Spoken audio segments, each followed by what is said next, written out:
Selectmen for tonight, Tuesday, March 24th. We have had an executive session and have now exited that executive session.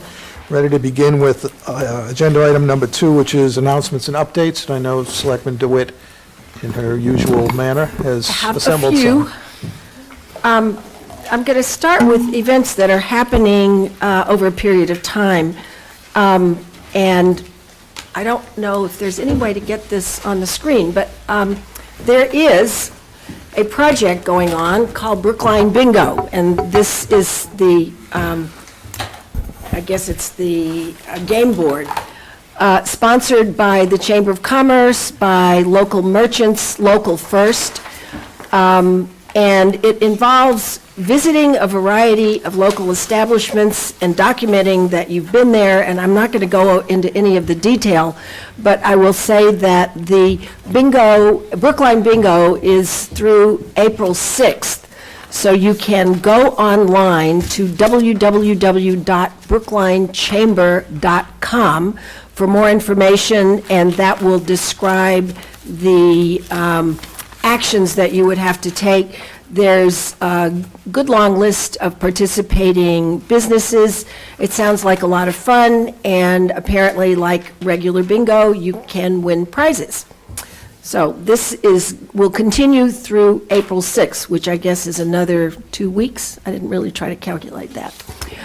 Also, because this is an opportunity for people to sign up, there is an event that will happen on Sunday, April 12th, called Walk a Mile in Her Shoes, and it's really to benefit, this one is to benefit the Jennifer Lynch Committee Against Domestic Violence.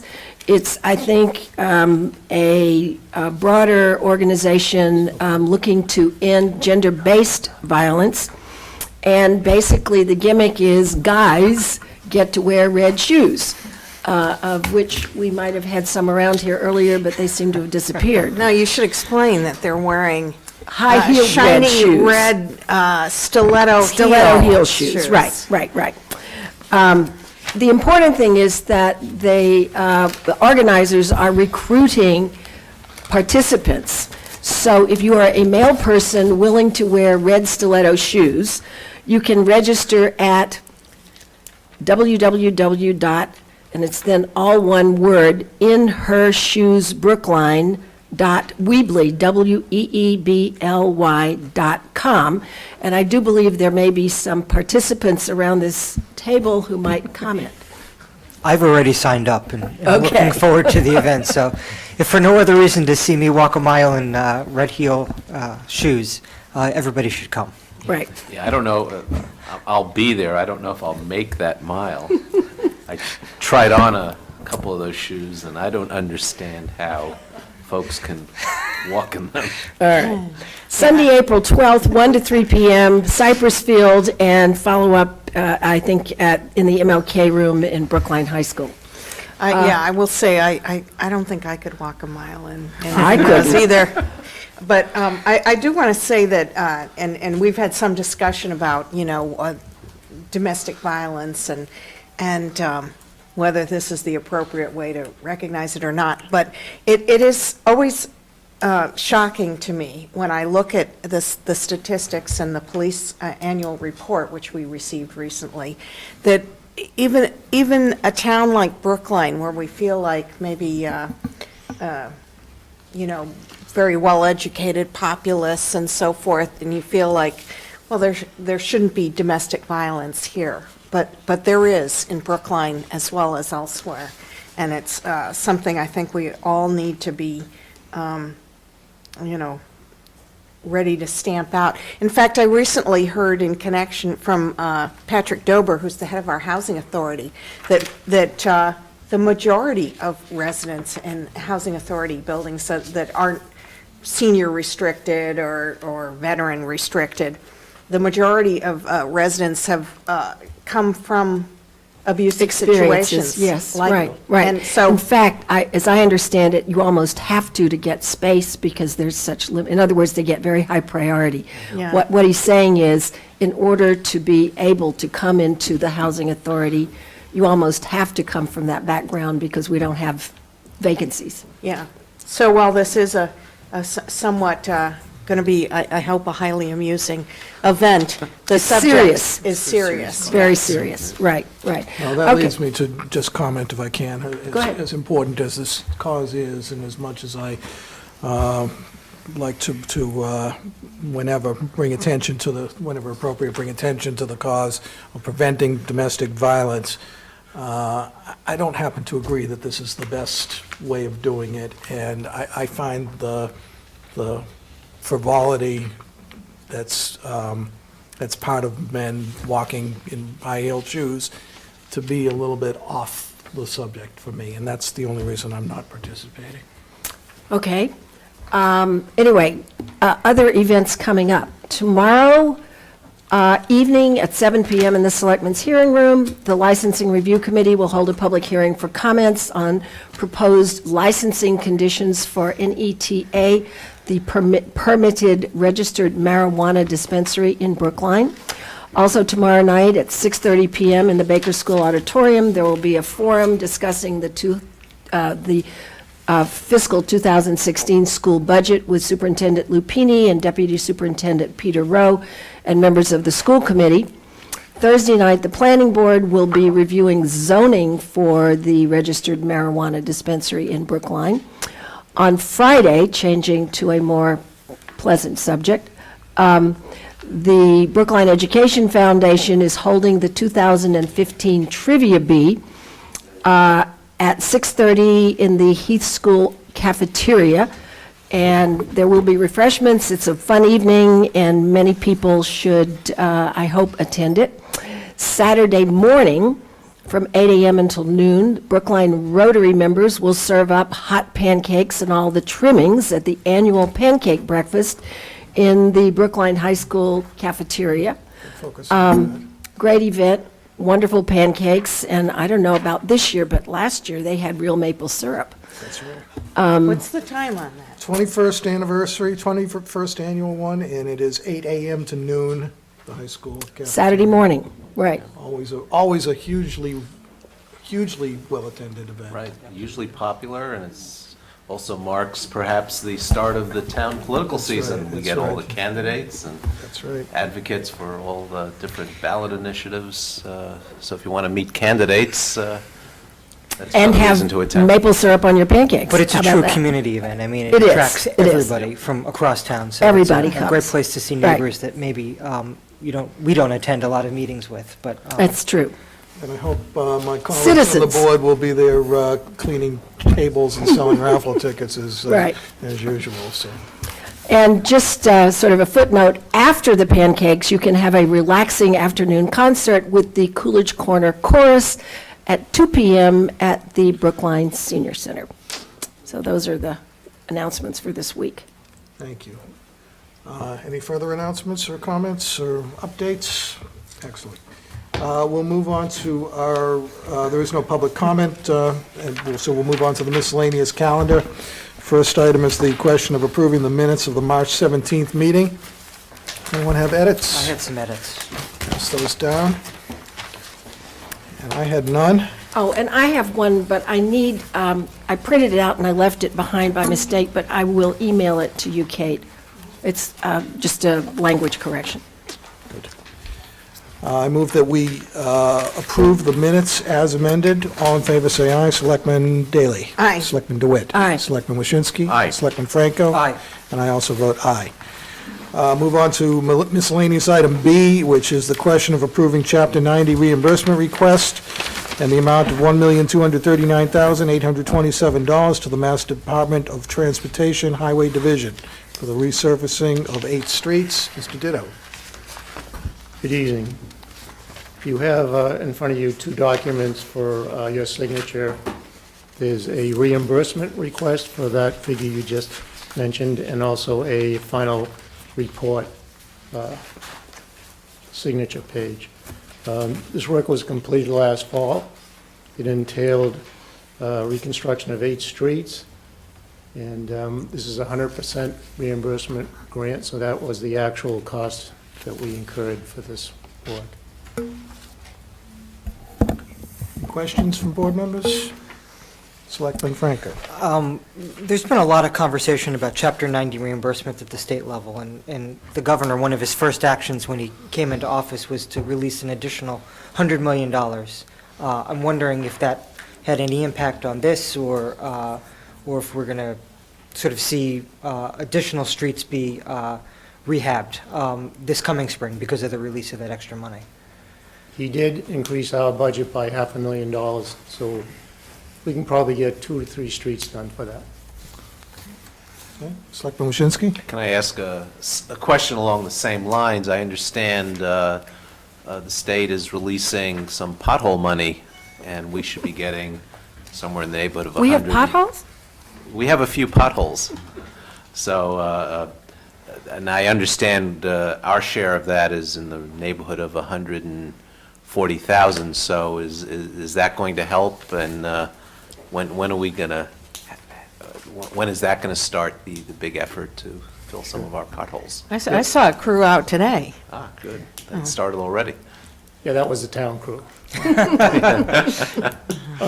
Yeah, we got 144,000, which I think was the amount we got last year, too. Yeah. So the deadline on that is we have to complete the pothole work by June 30th and get our final invoice in by July 1st. So we have the So- contracts in place to, No, we're working towards that now. Our contract's going out on the street this week, and then I also have to get the paperwork for you to sign to get back to the state. So we're moving on it very quickly. Okay. Very good. If there's no further discussion, I move that we approve a Chapter 90 reimbursement request and Chapter 90 final report in the amount of $1,239,827.42 to the Department of, Massachusetts Department of Transportation Highway Division in connection with the resurfacing of 8 streets contract. All in favor, say aye. Selectman Daley? Aye. Selectman DeWitt? Aye. Selectman Waschinsky? Aye. Selectman Franco? Aye. And I vote aye. Thank you. Thank you, Mr. Ditto. Next is the question of accepting a grant in the amount of $10,200 in connection with the Senator Charles E. Shannon Jr. Community Safety Initiative. Those funds will be used by our police department in association with Brookline Juvenile Roundtable meetings. Chief O'Leary. Good evening. I'm requesting the board to accept this on behalf of the department. This is, I think, about the 8th year that we've had participation in this grant with Boston Police and area, I'm looking for youth groups to work on problems with youth. The Charles Shannon grant, like I said, has had different amounts in it. This is probably the lowest that we've had in the years. It's a reduction because it got reduced statewide. So the pool was much smaller for us to go for, but this was the maximum that we could get, and we did get it. And it is $10,020.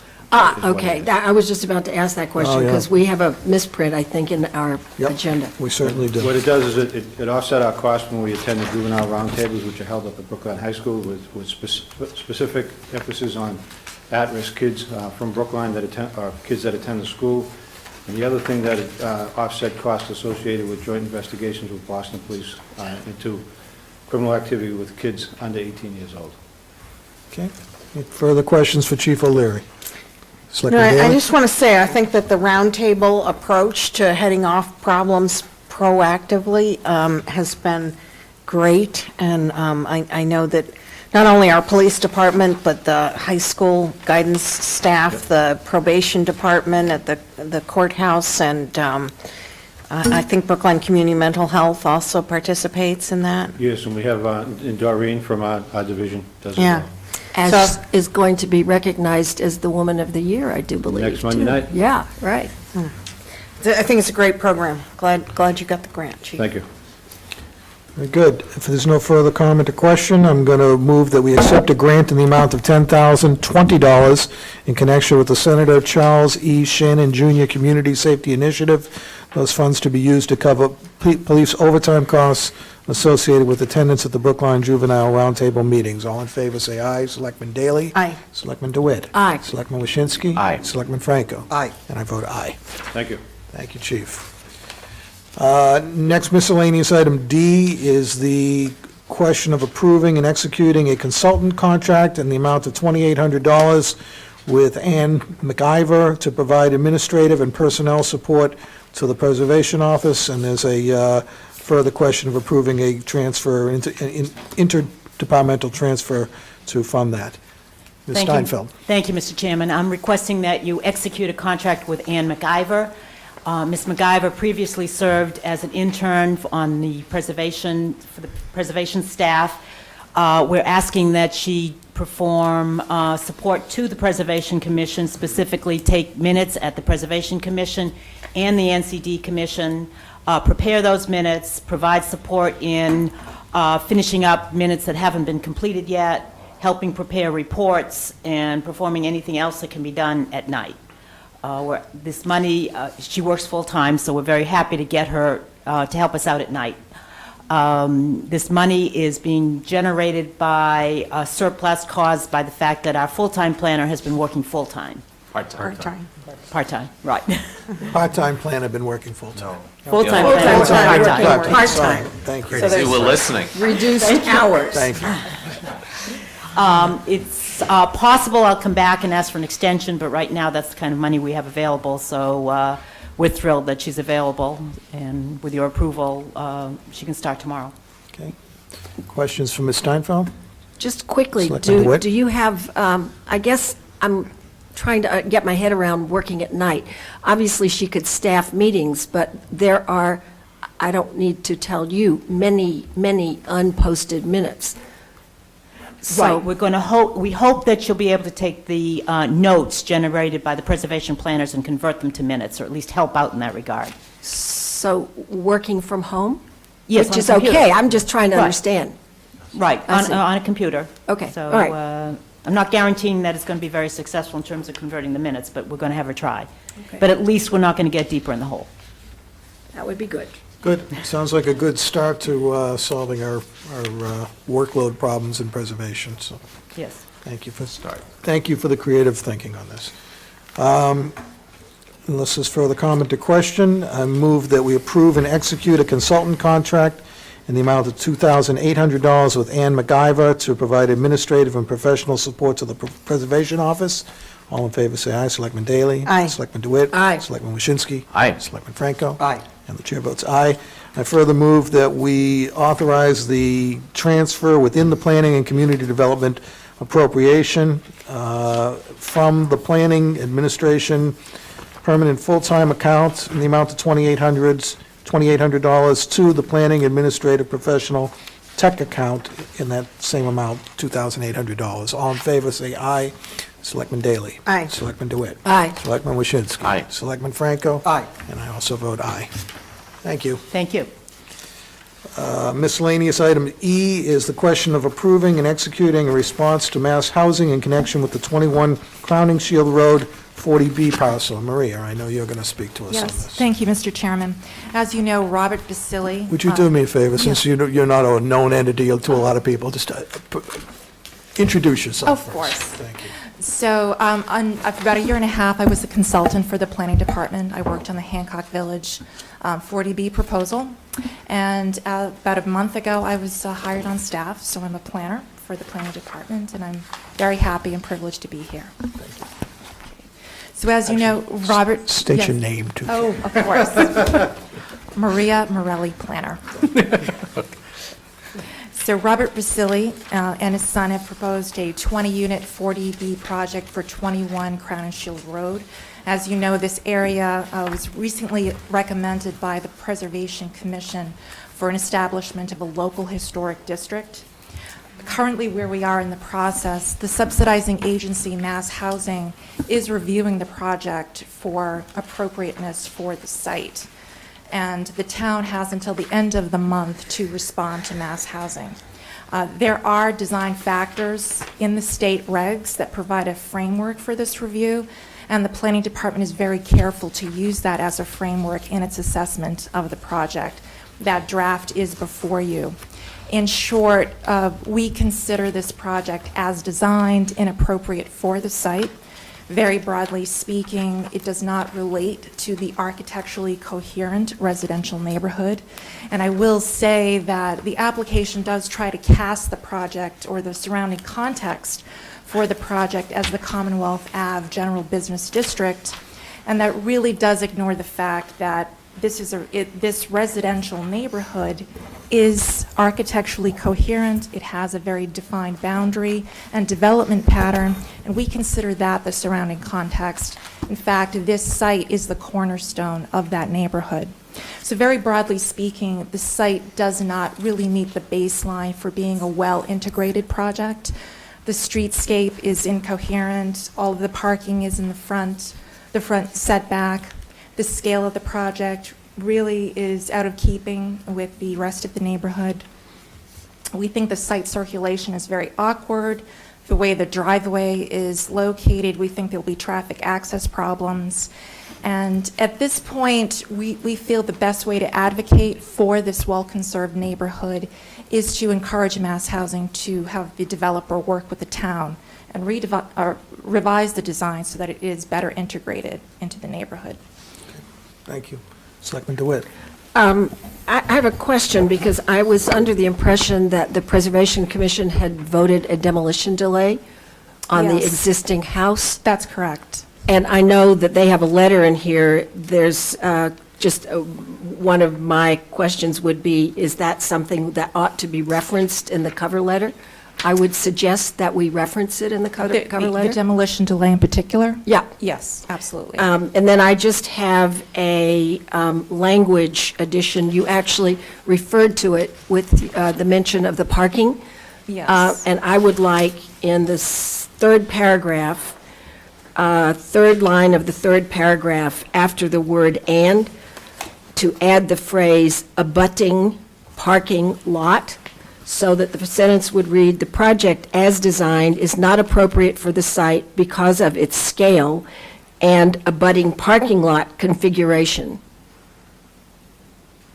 Okay, Being for just the fact that it's an exposed parking lot, tandem parking, it's like putting a parking lot into a historically significant neighborhood, that's why. But actually, But if you like- if you do that, Yeah. the configuration only, the comment on configuration only pertains to the parking lot. I thought the scale and, I Yeah. would say, You wanna because put it- it's scale and configuration, including the that's parking fine. lot. Yes. That's fine. I just wanted, because I find that such an egregious aspect of the proposal. Yes, understood. And I agree. I think that is one of the most important aspects of this, and it should be right in the cover letter. Okay, thank you. And I don't care how Or you maybe do it, just especially fit the the parking lot. language in. Okay, certainly Selectman will. Daley? Yeah, the one thing, I mean, you do mention in here, in the supporting material, Yes. the town's efforts on affordable housing, but one of my concerns, and I don't know whether it's appropriate to put it in here, but I will extend this thought to you, is there's a tremendous amount of affordable housing right in this area, between the Pleasant Street, Dummer Street, Exactly. St. Aidan's, and I don't think it's either the intent of 40B or nor good policy to try to have one Concentrated.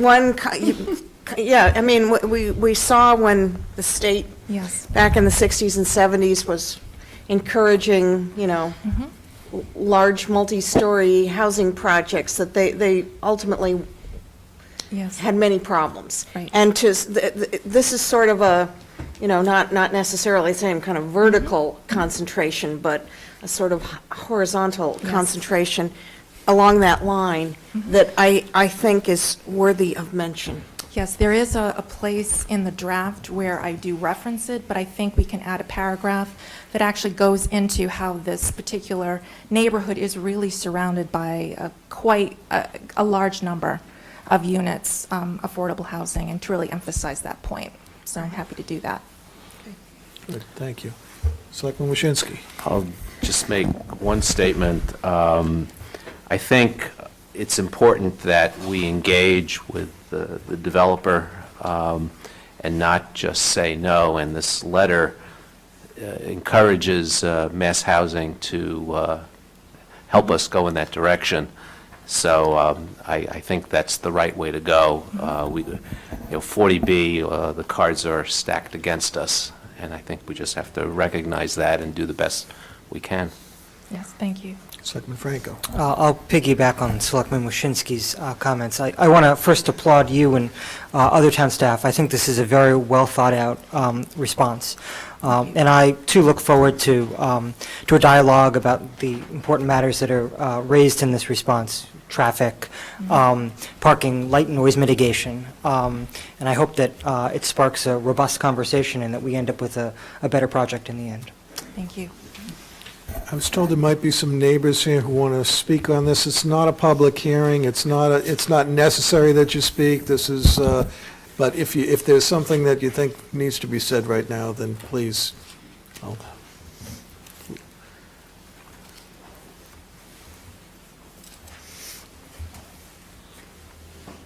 Thank you. Would you introduce yourself first, please? Hi, I'm Kate Poverman. I live at 39 Adams Street, directly across from the, I guess my house is the other cornerstone of that particular block. And I want to just say that we think that Ms. Morelli has very well summed up the issue in the neighborhood, that it is a residential neighborhood and misleading, one could say, for the developer to say that the context that should be taken in place is the enterprise and other buildings from Com Ave. To the extent possible, we certainly do have concern about the concentration of affordable housing in our area, and if it is all right, we will forward some analyses our group has done as to that concentration to Ms. Morelli to share if she thinks it is fit or relevant. And thank you very much. The neighborhood is very concerned about that. We'll work with the developer as appropriate, if appropriate, and we thank you for your consideration. Thank you very much. We will, Ms. Scotto, did you want to speak? Indeed. Okay. My house is diagonally opposite this, so while I'm not officially in a butter, I am close to being in a butter. I want to just say, to follow up to Ms. Poverman, it's not that this neighborhood is opposed to affordable housing or to low-income housing or whatever. We have the St. Aidan's project at the other end and worked very hard to preserve the historic part of that project, which I think we did. We preserved the church, the beautiful old tree. This is a house that is an arts and crafts gem that is scheduled for demolition. And we are very concerned about that. The other piece I want to add is that the traffic issues are of more concern than they normally would be, because we are about to have the Commonwealth Avenue project near the BU Bridge start. That will be a project that will go on for 2 or probably 3 years. Now, you'd say that's not very close, but in fact, even now, Commonwealth Avenue backs up to Pleasant Street and then back into the next block. The access, Crown and Shield Road is one way. Nobody wants that changed, because then that would mean if you can turn right on Crown and Shield Road, you can avoid Pleasant Street entirely. We had a child who was hit by a car doing that before the one-way street before it was changed to a one-way street. So we very much believe that needs to be one way, so that people coming into that development either have to come down Crown and Shield Road or come down Adams Street. Adams Street in this snow was reduced to a single lane. So it's a one-block street where the traffic already can be heavier, because people they turn onto Pleasant Street and then they want to cut over to Babcock Street, but of course it doesn't go to Babcock Street. So we also get a lot of people who go in the wrong direction. And that's been happening more recently. When the Commonwealth Avenue project is underway, all of those issues will be compounded. Now, when I go down Crown and Shield Road to not Crown and Shield, when I go down Adams Street to turn onto Pleasant Street, very often traffic is backed up beyond the intersection that I'm coming in. I can't imagine what it is going to be like if you add 20 more apartments here. I can't imagine what the traffic will be like. So I think we need to think very carefully about this. People will say it's, it's right there by the subway, and of course that's true. But there are still people who have cars. There's also no parking on any of the streets in this neighborhood, because if we allow parking, if it were allowed, we would be overrun with BU students and so forth parking. So there are big issues around traffic and parking. Thank you, Barbara. Okay. Can I just, I'm not clear if this is in your inventory because it's a little bit further away, but I would at least like to point out, Ms. Morelli, that Pine Street Inn is doing a very tasteful, 100% affordable conversion or rehabilitation of existing residential homes on Beale Street. If there was a model around, I'm just kind of following up on the comment about the house that is scheduled to be demolished. It could be converted into additional units that could be affordable. There are many ways this could be done that would not be such an affront to the neighborhood. Exactly. We do cite the St. Aidan's project as an example of Yeah. adaptive reuse. So we certainly put that concept out there for consideration. Okay, Selectman Franco? I have a sort of a practical question, and maybe I should know the answer to this, but the Preservation Commission has issued a one-year stay of demolition. Does that have any impact when we're talking about a 40B project, or does the state regulation sort of override that demolition delay? Actually, Ms. Steinfeld can correct me if I'm wrong, but I understand that 40B would usurp. I just think with the timing, the stay might be up before. Yeah. I think just with the timing, it might not have any effect, but Allison? Ms. Morelli is correct. 40B would override a preservation restriction. And when was the demolition delay issued, roughly? December. December? About 2 months ago. I think December 17th, I've forgotten. I looked it up, but I may have December, definitely. Right. Okay. Thank you. If there's nothing further, I move that we approve and execute the response to mass housing in connection with 21 Crowningshield Road 40B parcel as with the revisions and amendments proposed by the board. You might even send those around to the people who've made those comments for final okay. Absolutely, I will do that. All in favor, say aye. Selectman Daley? Aye. Selectman DeWitt? Aye. Selectman Waschinsky? Aye. Selectman Franco? Aye. And I vote aye. Thank you. Thank you. We have a number of temporary alcoholic beverage licenses. I'm going to take them all together, so I'm going to be reading for a few minutes. I move that we, and this is, by the way, are items F through J in our agenda. I move that we grant a temporary alcoholic, all kinds alcoholic beverage license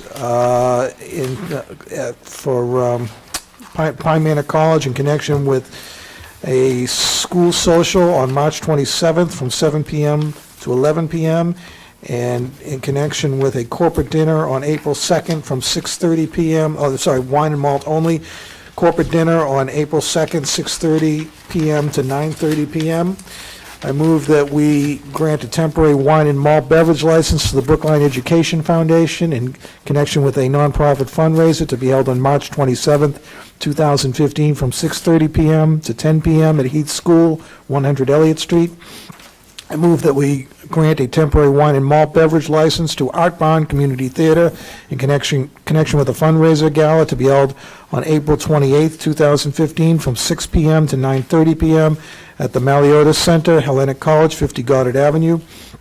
I move that we grant a temporary all kinds alcoholic beverage license to Vine Ripe Grill in connection with a sports team dinner to be held on March 28, 2015, from 4 p.m. to 7 p.m. at 1281 West Roxbury Parkway. And I move that we grant a permit to serve beverages on town property to Lars Anderson Auto Museum in connection with the following two events to be held at 15 Newton Street, a wedding reception on April 10th, 2015, from 5:30 PM to 11 PM, and a wedding reception on April 11th, 2015, from 3 PM to 11 PM. All in favor of all of those temporary alcoholic beverage licenses, please say aye. Selectman Daley? Aye. Selectman DeWitt? Aye. Selectman Waschinsky? Aye. Selectman Franco? Aye. And I join in saying aye. That concludes our miscellaneous calendar. We're on to our full calendar, regular calendar. And the first item for consideration is item 6, which is a resolution.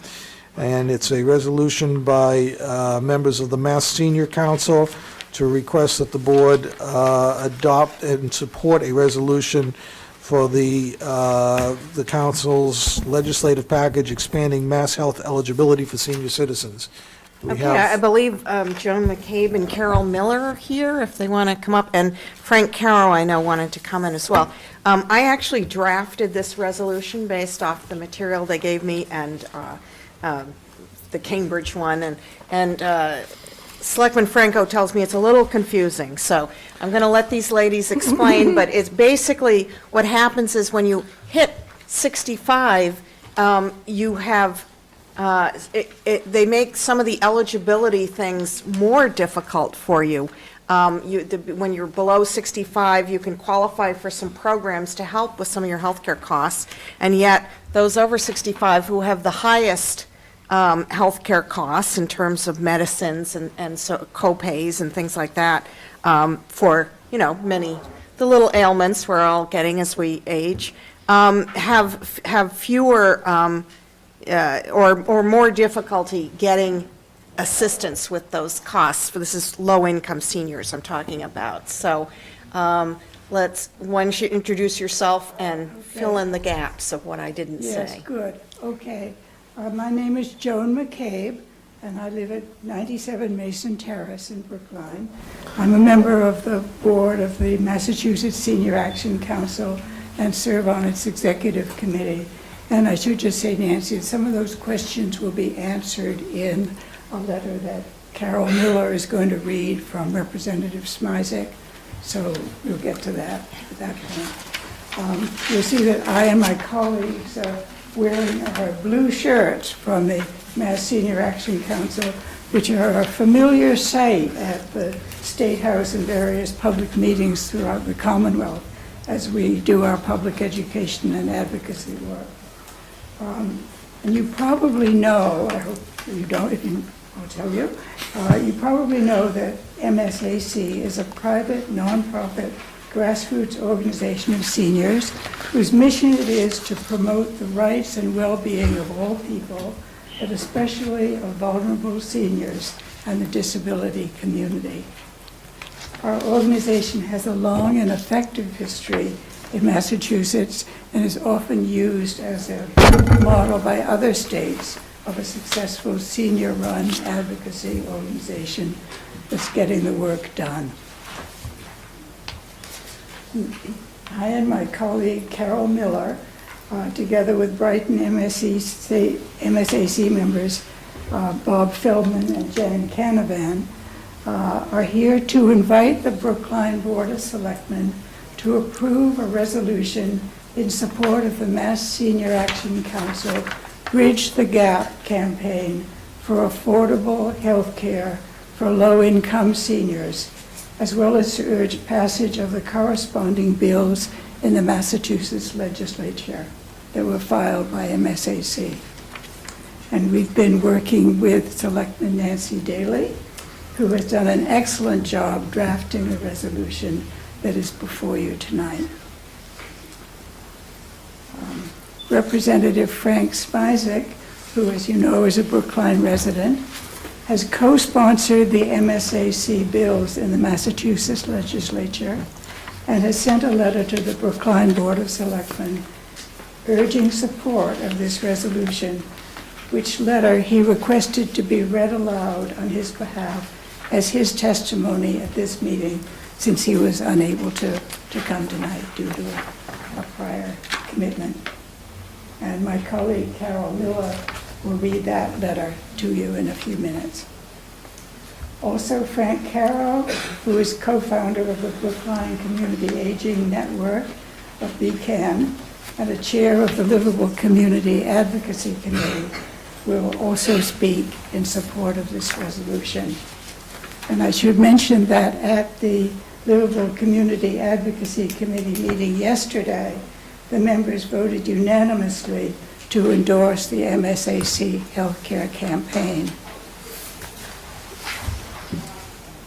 And we feel that the focus on increasing healthcare availability for low-income seniors is especially pertinent to the town of Brookline because of the Brookline Community Foundation's recent report, Understanding Brookline, a report on poverty that I'm sure you're all familiar with.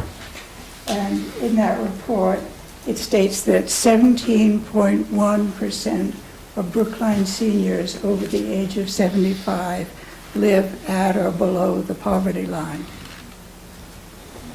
And 12 other states have passed legislation to make use of the legally available options to expand health care coverage for low-income seniors.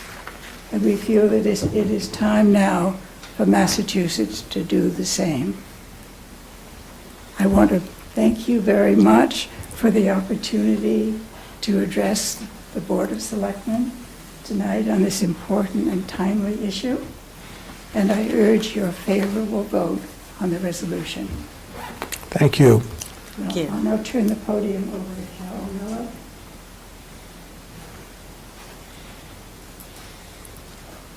Hello.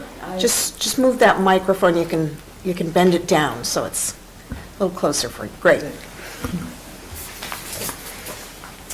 So I'm going to read the letter from Representative Frank Smizek, since he couldn't be here. Just out of interest, can you leave a copy, because we don't have one? You could give it to...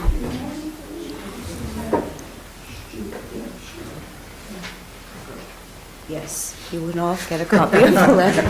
Thank you. Okay, thank you.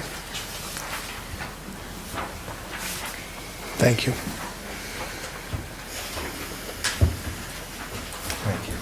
You can go right ahead. Okay. Okay, dear Board of Selectmen, as you know, it's been stated that Representative Smizek is a co-sponsor of these bills. Dear Board of Selectmen, I'm contacting you today to give my overwhelming endorsement for the passage of the town's resolution in support of bridging the gap for low-income seniors to affordable health care. While many in the legislature, including myself, have worked diligently to reduce the cost of health care and increase access, there is still much more that should be done.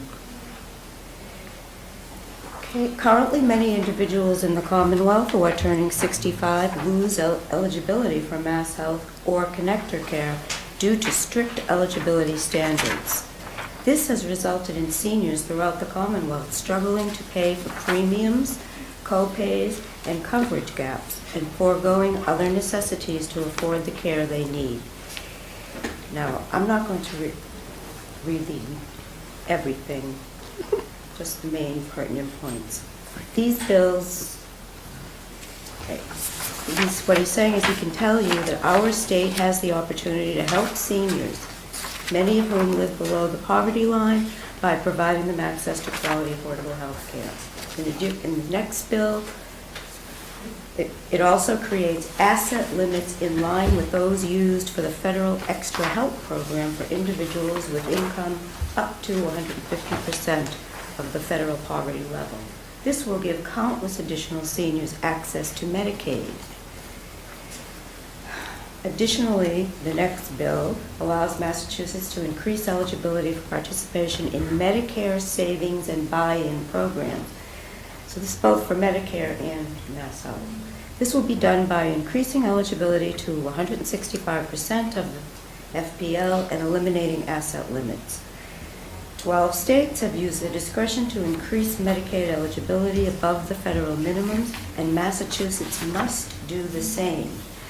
As a state with 15 percent share of the population age 65 and older, which is projected to increase to 20% by 2025, Massachusetts must work to ensure that individuals have health care, both from a public health and economic perspective. Lastly, as a town with a significant population of individuals 65 and older who, on average, spend about 3 times more of their income on health care than younger individuals, Brookline should unanimously pass this resolution. Additionally, we should strongly support these 2 bills, which will help ease the burden on the citizens of Brookline and increase the quality of life for seniors in our community. I would like to thank the Board of Selectmen for taking time to listen to my testimony and for considering this resolution. Thank you. Thank you. Thanks. I think Frank Mr. Carroll Carroll? wanted to make a brief comment.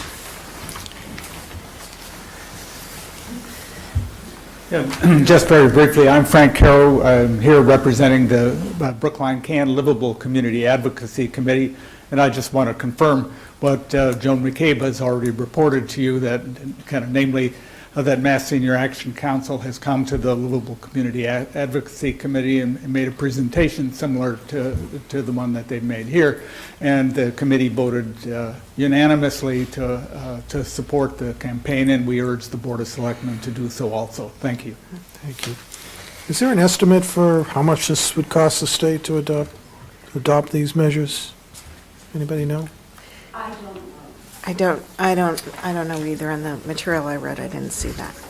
But it does, I will say, it's very counterintuitive to think that, that when you hit 65, you lose various supports that you would have at age 64. I think that certainly that doesn't sound like the way we ought to be doing business. It's got, I think, to do, this is one of those historic accidents. The assumption is at 65, you get Medicare.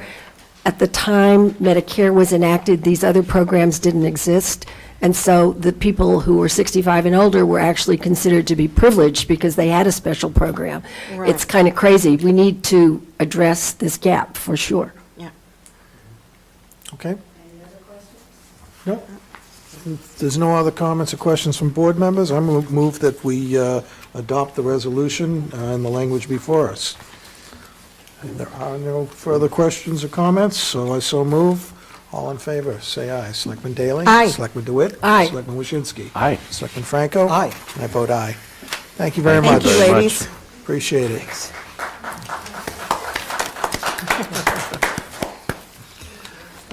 Moving on to agenda item 7, the question is to authorize the filling of a vacancy in the position of school traffic supervisor, parking control officer within the police department. Chief O'Leary. Good evening. On March 16th, one of our crossing guard and parking control officer combination full-time workers retired, Amy Hanley. She had worked for us for 22 years.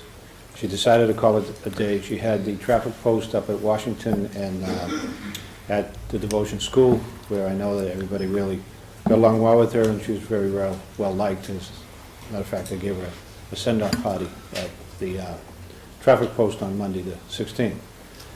But I'd like to be able to fill her position. It is critical. It is a full-time job. When she's not, or when we don't have somebody filling that position, it gets filled by one of our on-duty police officers. It takes away from our patrol activities. Beyond that, they spend about 5 or 6 hours a day tagging the parking violators. So I think it's a position that the town could use, and I'd like to move forward with filling it. Okay. Comments or questions from board members? All right. I move that we authorize the filling of a vacancy in the position of school traffic supervisor, parking control officer within the police department. All in favor, say aye. Selectman Daley? Aye. Selectman DeWitt? Aye. Selectman Waschinsky? Aye. Selectman Franco? Aye. And I vote aye, and I'll just add, Chief, please, you know our policy on diversity in the workplace, and that we want to seek as diverse a candidate pool as possible. Please, by all means, consult with Sandra DeBow and with Lloyd Jeleno to see that we're doing that. It is our intent to do so. Thank you. Absolutely. Another personnel matter is the question of authorizing the filling of a vacancy in the position of Tobacco and Alcohol Program Coordinator in the Health and Human Services Department. Dr. Balsam. Good evening. I'm bummed out to be here tonight to tell you that Wesley Chin is leaving. He's been with us for several years now and has been a great asset to our group. He's taking a position as the Assistant Health Director in Belmont. So because Mr. Kleckner lives there, we fully expect him to be out in front of Kleckner's house checking for thrown-out plastic bags and polystyrene.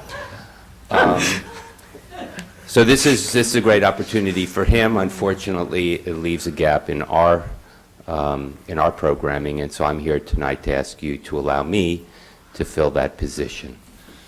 Okay. Any question or comment for Dr. Balsam? Selectman Franco. I noticed that this is a position that serves multiple municipalities, That's correct. and I'm wondering what the hiring procedure is. Is Brookline hire this individual, or is it sort of a combination? Well, what I'll do is I'll convene a group which will include the directors from the other health departments or their representatives. They'll come up with probably 1 or 2 or 3 final candidates, and then probably myself and maybe 1 or 2 other people will make the final determination, I think. That's how we did it with Wes. And it's interesting that one of the other communities involved in this group thing then poached your employee in a way. I will not. Doesn't quite seem fair, does it? I believe Wesley is on our Diversity, Inclusion, and Community Relations. And I believe Yeah. he's going to stick with that. So that's that's great. great. So we haven't seen the last of him. Very Well, good. that's good. And I guess the opposite of possibly having been poached by a community, it also says that he was well-trained and highly qualified. And I cannot imagine a better place to have those credentials than our Brookline Health Department. Well, thank you. Very good. I move that we authorize the filling of a vacancy in the position of Tobacco and Alcoholic Program Coordinator in the Health and Human Services Department. All in favor, say aye. Selectman Daley? Aye. Selectman DeWitt? Aye. Selectman Waschinsky? Aye. Selectman Franco? Aye. And I vote aye, and I know you know about our diversity and inclusion policy, and you can consult with Mr. Gelano, because I know he's close by. He sure is. Thank you, guys. And we can move right on while you're at the podium to item number 9, which is the request to accept a $10,000 grant from the Massachusetts Area Planning Council to fund a project with the Brookline Food Pantry. Tell us more. Yes, as you know, we've been working closely with the food pantry, and Renee, her capacity and her volume has increased dramatically over the last year, and one thing that she's identified to me is the need to train her volunteers both in food safety procedures, but also in nutrition, and basically so that they can help their clientele make food selections that are appropriate for their chronic conditions. So this is something that there was an opportunity with the MAPC. We identified working with the food pantry on these issues and also the possible expansion to the Housing Authority, so we'll be working with them and the Council on Aging as well. And we did get the award, and I'm asking you to accept it so that we can spend it. Very good. Questions, comments? Thank you for this. Thank you for applying for the grant, and thank you to Renee and all the volunteers at the food pantry, too, for the amazing work that they do. They do amazing work, you're right. And I'm glad to see them focusing on not just getting food, but getting nutritious food and doing it safely. So, all in favor of my motion, which is to accept a grant in the amount of $10,000 from the MAPC to fund the Brookline Food Pantry project? All say aye, please. Selectman Daley? Aye. Selectman Aye. DeWitt? Selectman Waschinsky? Aye. Selectman Franco? Aye. I vote aye. And last but not least, Dr. Balsam, tell us about National Health Week. Well, and Lynn is here as well. Yes, I'm going to introduce Lynn Carson, the Director of Community Health. This has kind of been institutionalized in Brookline now. We've been doing it for a number of years, and I guess the way I can tell it's been institutionalized is people actually come up and ask if they can have their events be part of Public Health Week. Makes it a real pleasure. So, Lynn, would you come up? Thank you. Good evening. I'm Lynn Karsten, Director of Community Health. So what Alan said is true. This is, by the way, my favorite week of work, the first week of April. It gives me an opportunity to showcase throughout the community what public health is all about, to focus on prevention and health promotion as opposed to illness. So we love the fact that there's a chance to get out there in the community, and we love the fact that now so many people and organizations come to us and say, let us do something. This year we have the library involved, we have some businesses involved, and I'm just going to run through the events that are happening, and if you have questions, feel free to ask me. So we're starting with the Deep End, which is a facilitated conversation about not dying, but how you want to live the end of your life. And it's based on the best-selling book by Atul Gawande, Being Mortal. We've heard him speak, and this is a person from Needham who's working with the hospice there who will come out, and they'll do these facilitated discussions, small group discussions, for people to just sit and talk a little bit about the questions they have. So it's not the issue about death with dying, it's looking at how do you want to, and how do you want your life to be as it moves forward towards the end. On Tuesday, Dawn Sibber, who's the head of emergency preparedness, is doing a program that's primarily for MRC volunteers, looking at the sites, how to most appropriately handle psychological issues that come along with emergency situations. So we're not promoting that as broadly as we're doing some of the others because we think it'll be mostly MRC people. On Tuesday night, we have a teen sexuality discussion, which is going to be led by Amy Cody, who's with the Planned Parenthood, and this is an event we do in conjunction with the high school and B. Penn and Mary Minot's group. That will be a very frank talk for parents about things that they might wonder about and would be important for them to know about related to teen sexuality. And it's actually followed up on Thursday by a community meeting. BPEN has been doing this for a number of years. They bring together members of the community, students and parents and teachers, and they have a discussion on Thursday morning at the high school. So that's a follow-up. Wednesday is one of our fun events. If you're free in the afternoon, I hope you'll come over to the library. By the way, they approached us and said, we want to do an event at the library for Public Health Week. So we're bringing in a kraut mob as one of 3 events that is happening, that are happening around how to preserve food. So we have this kraut mob coming from a group called Boston Ferments. We have Alden Cadwell, who is our head of food services for the Brookline Public Schools, who's going to work probably with one of the owners of Cuddy to teach people how to do pickling. And then we happen to have very nearby a Brookline resident who's a soil scientist, but in her spare time she loves to can food.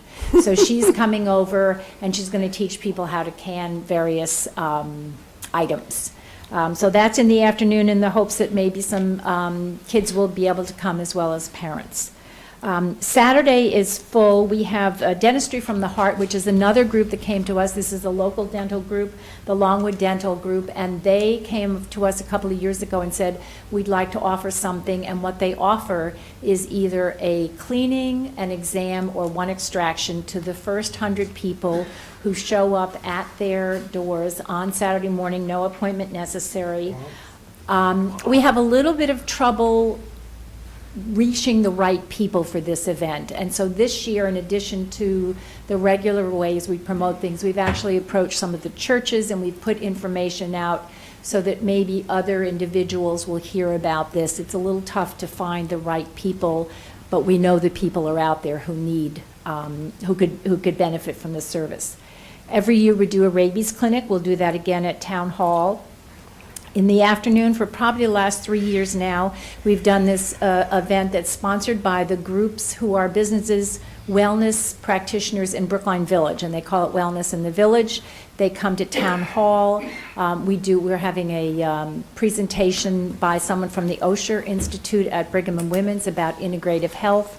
The exercise people, the Boa Bomb, Tai Chi, chiropractors, massage therapists, all of whom are in Brookline Village, come and show their wares and talk about what's going on. And this year, we're also having Mix, let me just make sure I don't get the right station. Mix 104.1 has a wellness truck. And so they're coming along, and they're going to have their truck out, and they're going to play family-friendly music, and they'll be there for the afternoon. Excuse me. Selectman DeWitt has talked about walking a mile in her shoes. The only thing I would add to that is we have Magic 106.7 coming to that event. So we are becoming a multimedia event with a lot of music. Again, I'm sure it will be family-friendly. I just want to note, because it's down here on your calendar of things, that you're suggesting people donate $15. Yes. For that, and they go to In Her Shoes Brookline. No, I'm sorry, the suggested donation is $15, but the website is In Her Shoes Brookline. The check, I'm not exactly sure because it's made out to the Jennifer Lynch Committee. Okay. So that, when you go to that website, it will tell you to whom you should make out the check. Okay, so, but if people can't make it to the event, but might want to Oh, show their absolutely. concern Yes, on domestic absolutely. violence, they could go to the Jennifer Yes. Lynch. They could go to inhershoesbrookline.weebly.com, and I think they could donate there, or they could contact the Department of Public Health and make a donation through the Health Department. Okay. Absolutely. And then, because we had so many events, we have 2 spilling over into the next week. Irana Hawkins, who went to graduate school here, and Alan was on her dissertation committee for her PhD. She's coming back to talk about our diet, our health, our planet, and our future, a very important subject these days. And then the last thing is a talk, again at the library, that the library asked us to promote, a physician talking about how to get the most out of your visit with your doctor. So that's it, and if anyone has further information, www.brooklinema.gov/health. Fantastic. So this sounds like quite a list of events. A lot of Yeah. hard work went into planning it. Well, I went to the Wellness in the Village one last year, and it was very interesting to see how many practitioners there were right in Yes. this area doing interesting stuff. But I will also say on the preserving food, I'm trying, but I'm not really a sauerkraut fan myself. But I do keep reading how good fermented foods are for your whole digestive tract. And I don't apparently. know, there may be other fermented foods possible that they'll be showcasing, I just don't know. But come by. Well, as somebody who, in my more experimental youth, made sauerkraut, I can tell you it's a fun project, and we did it with our kids. But given the fact that it's healthy, it is the sort of thing that you can take on as a family and watch the fermentation process take place. So it's kind of a neat thing. And somehow more interesting to my mind. I mean, I've made pickles too, but pickles are kind of boring by comparison. Well, Alden is going to do beets, he's going to do cauliflower, so he's... Oh, it'll be interesting food, Yeah. don't misunderstand me. It's just, you can't watch it sort of fizz and bubble. Thank you very much. You're welcome. Thank you for everybody who worked so hard putting this together, too.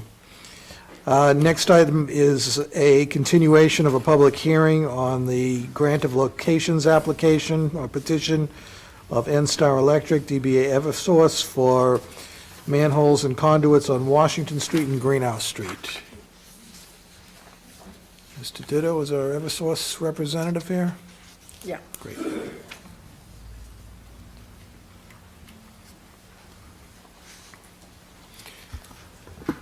Great. Mr. Ditto, why don't you bring us up to date? Sure. At the previous meeting, there were some questions that weren't answered, so we asked National NSTAR to give us some additional personnel to answer these questions. As you may recall, there was an issue on the time frame and actually the construction method and the timing and the length of the shutdowns.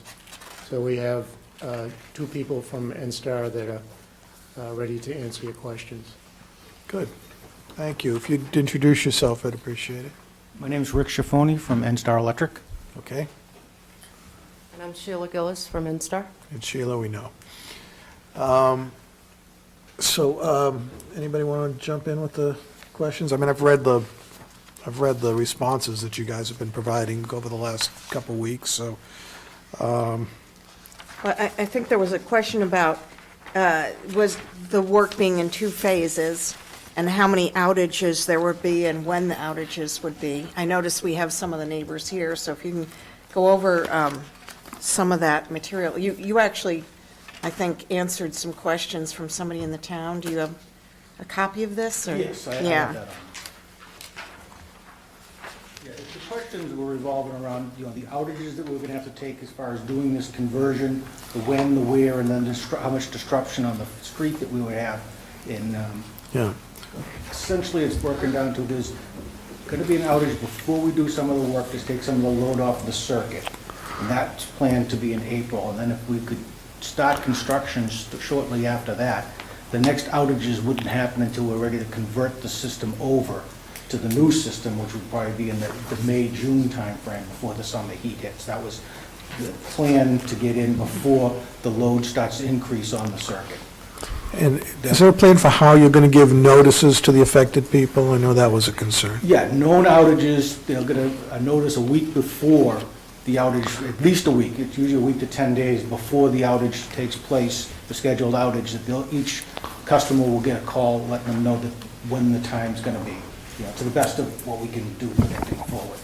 The purpose for the outage is to do some switching, to take load from one section off the circuit and try to lessen it. And the outage after the civil work is so that we can de-energize the system, cut the old system out while it's de-energized, and then do splicing to bring the new system, which is a higher voltage, in. And that's why that second outage is also going to be about 10 hours. It's because of the nature of, about 8 hours. The nature of the work and the safety of the guys doing the work. You can't do it live. Sometimes I think in the past, in some of these projects, neighbors are told that, Tuesdays, the power's going to be out, and then that changes, and there's sometimes some difficulty in getting the new information out. And I'm wondering if you have a website, or if you can give Mr. Ditto the updates so that people in the neighborhood can turn to the town's website and find out, what, if there's like any schedule changes and what exactly is going on when.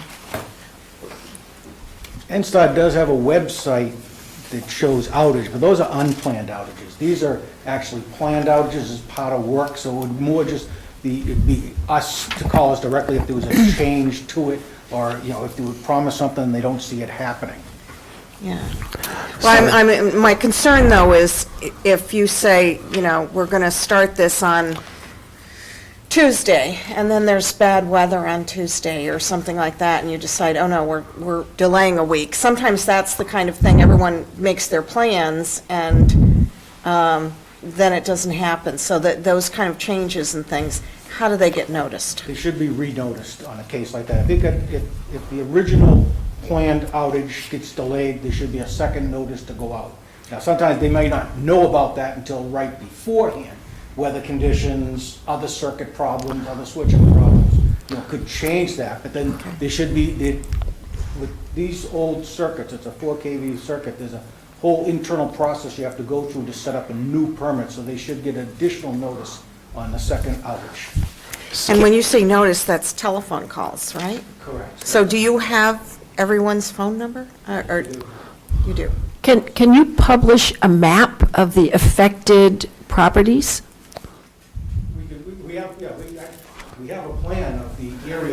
Well, I think it would be really nice for everybody to know how many, if you're notifying people individually, for the whole neighborhood to know who might be affected could be important for some people who want to make plans to do things together or whatever. But I think it would be helpful. I could find that out from our dispatchers, the list of all of them that'll be going out on an outage. Exactly. To give to everybody, or? Or put on the web. I think the easiest thing would be to have a place where people could go to see it, and then maybe download it or I'm not so whatever. sure that's a great idea to make Yeah, that a little public uneasy about information. that, and our dispatchers really wouldn't want to be publishing out front when outages, when areas are going to be outage. Because that could affect burglar alarms, theoretically. Okay. It will essentially be the neighborhood going out, because the circuit feeds in each neighborhood and the businesses. So it'll be the contiguous streets and houses that are being fed from this. So let me just press on the issue of last-minute changes. Things happen. And so let's say Tuesday comes, the morning happens, you're supposed to have an outage that evening, something happens, you're not going to do it. How is the neighborhood going to know that the outage isn't going to happen that night? Our dispatch should be sending out a second notice. But the second notice is for the week, the next week, so the Yeah, you're talking about a canceled permit. I can get you an answer on that. When we cancel a permit today for the schedule tomorrow, how does the whole neighborhood find out that, Right, it's yeah. gonna be out? I can get you an answer on that. I don't have the answer right on the top of my head on that. Selectman Franco? One of the other things that we discussed, I think it was 2 weeks ago when we last heard this, was the implication of possibly needing a waiver from the noise bylaw. So I don't know if you're familiar, this community has a restriction on the amount of noise that can be generated. And this seemed like a pretty invasive project, and we were wondering how loud it was going to be and whether it would trigger the need for a waiver. And what hours is the question? Correct. This will be a Monday through Saturday daytime job to dig the civil portion. That would be the only one that could generate any real noise over the electrical portion. If we have an early heat wave, would that be a reason to postpone? We wouldn't want to do that, right? Our plan right now is to do the civil structure as soon as possible, because we've got about 6 Right, I'm thinking of for the outage to start switching over, if it's a really hot night, people might want to run their air conditioners. Just a thought. Yeah, that's why the sooner the better to get it in before the heat hits us. But as I'm reading this, you're saying mid-April you start, and 2 to 3 months, so that takes you right into mid-July, right? No, the civil's actually about 6 weeks' worth of work.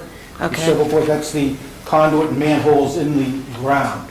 And that would give us, probably in early June to do the electrical portion before the heat hits. Okay.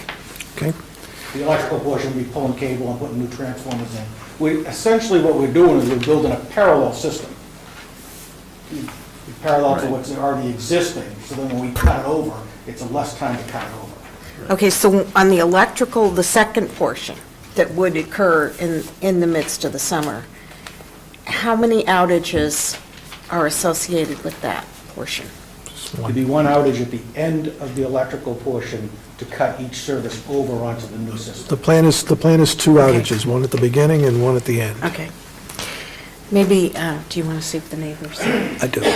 So it's a public hearing that we've continued, so if there are members of the public that still wish to be heard on this, please come forward.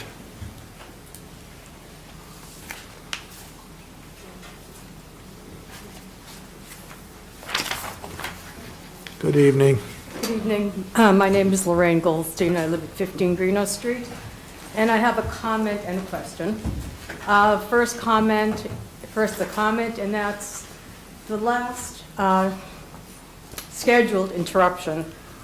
Excuse me, was supposed to have been a few weeks ago when we had below 0 temperatures in the evening. It was supposed to start at 8 o'clock in the evening. That morning, there were several attempts to find out if there would be canceled, postponed. Calling Eversource, got no information, they just had the same printed notice we had. Calling Town Hall, I was told that they wouldn't know until 10 o'clock the next morning whether or not it would indeed take place. And we had to call Town Hall to find out. So that part of the communication was really very badly handled. The second thing I'd like to comment on is that this shows a total project length of 4 to 5 months, which is considerable. And I'd like to know if that's changed at all. You can go right ahead and respond to the questions you've heard. I understand. I think our original thing was to try to get the civil portion, all the conduit and manholes in the ground in like 4 to 6 weeks, which would put us out into May, and then we've got another 4 or 5 weeks of electrical cabling stuff, which should really just get us into like June, is the best case scenario to do this. So that's what we want to get in. It's from our end and everybody's reliability end, we want to get in before the summer heat waves hit, because of the loading is going to increase. And it's just that much more important for us to get it in before the loading. So Lorraine, what I think you heard was an overestimate first time, and now that we've got boot on the grounds people here, I think you're hearing that it'll take some, hopefully take something shorter. To her other point, what is the correct number for them to call to find out if something's really happening? It should be our dispatch. They should be on your notice or the I inside. did call that number, and they had no more information than I had on the notice. They said, well, this is what we know, and I said, well, that's what I've been told. But how do we find out if we will be postponed, and when do we find out? I will confirm that and send a notice to you directly, and also to the town with the answer on who residents should be contacting. Okay. For last minute changes on the permits. Thank you. Thank you. Anyone else want to be heard on this? Yes, sir. Yeah, it's,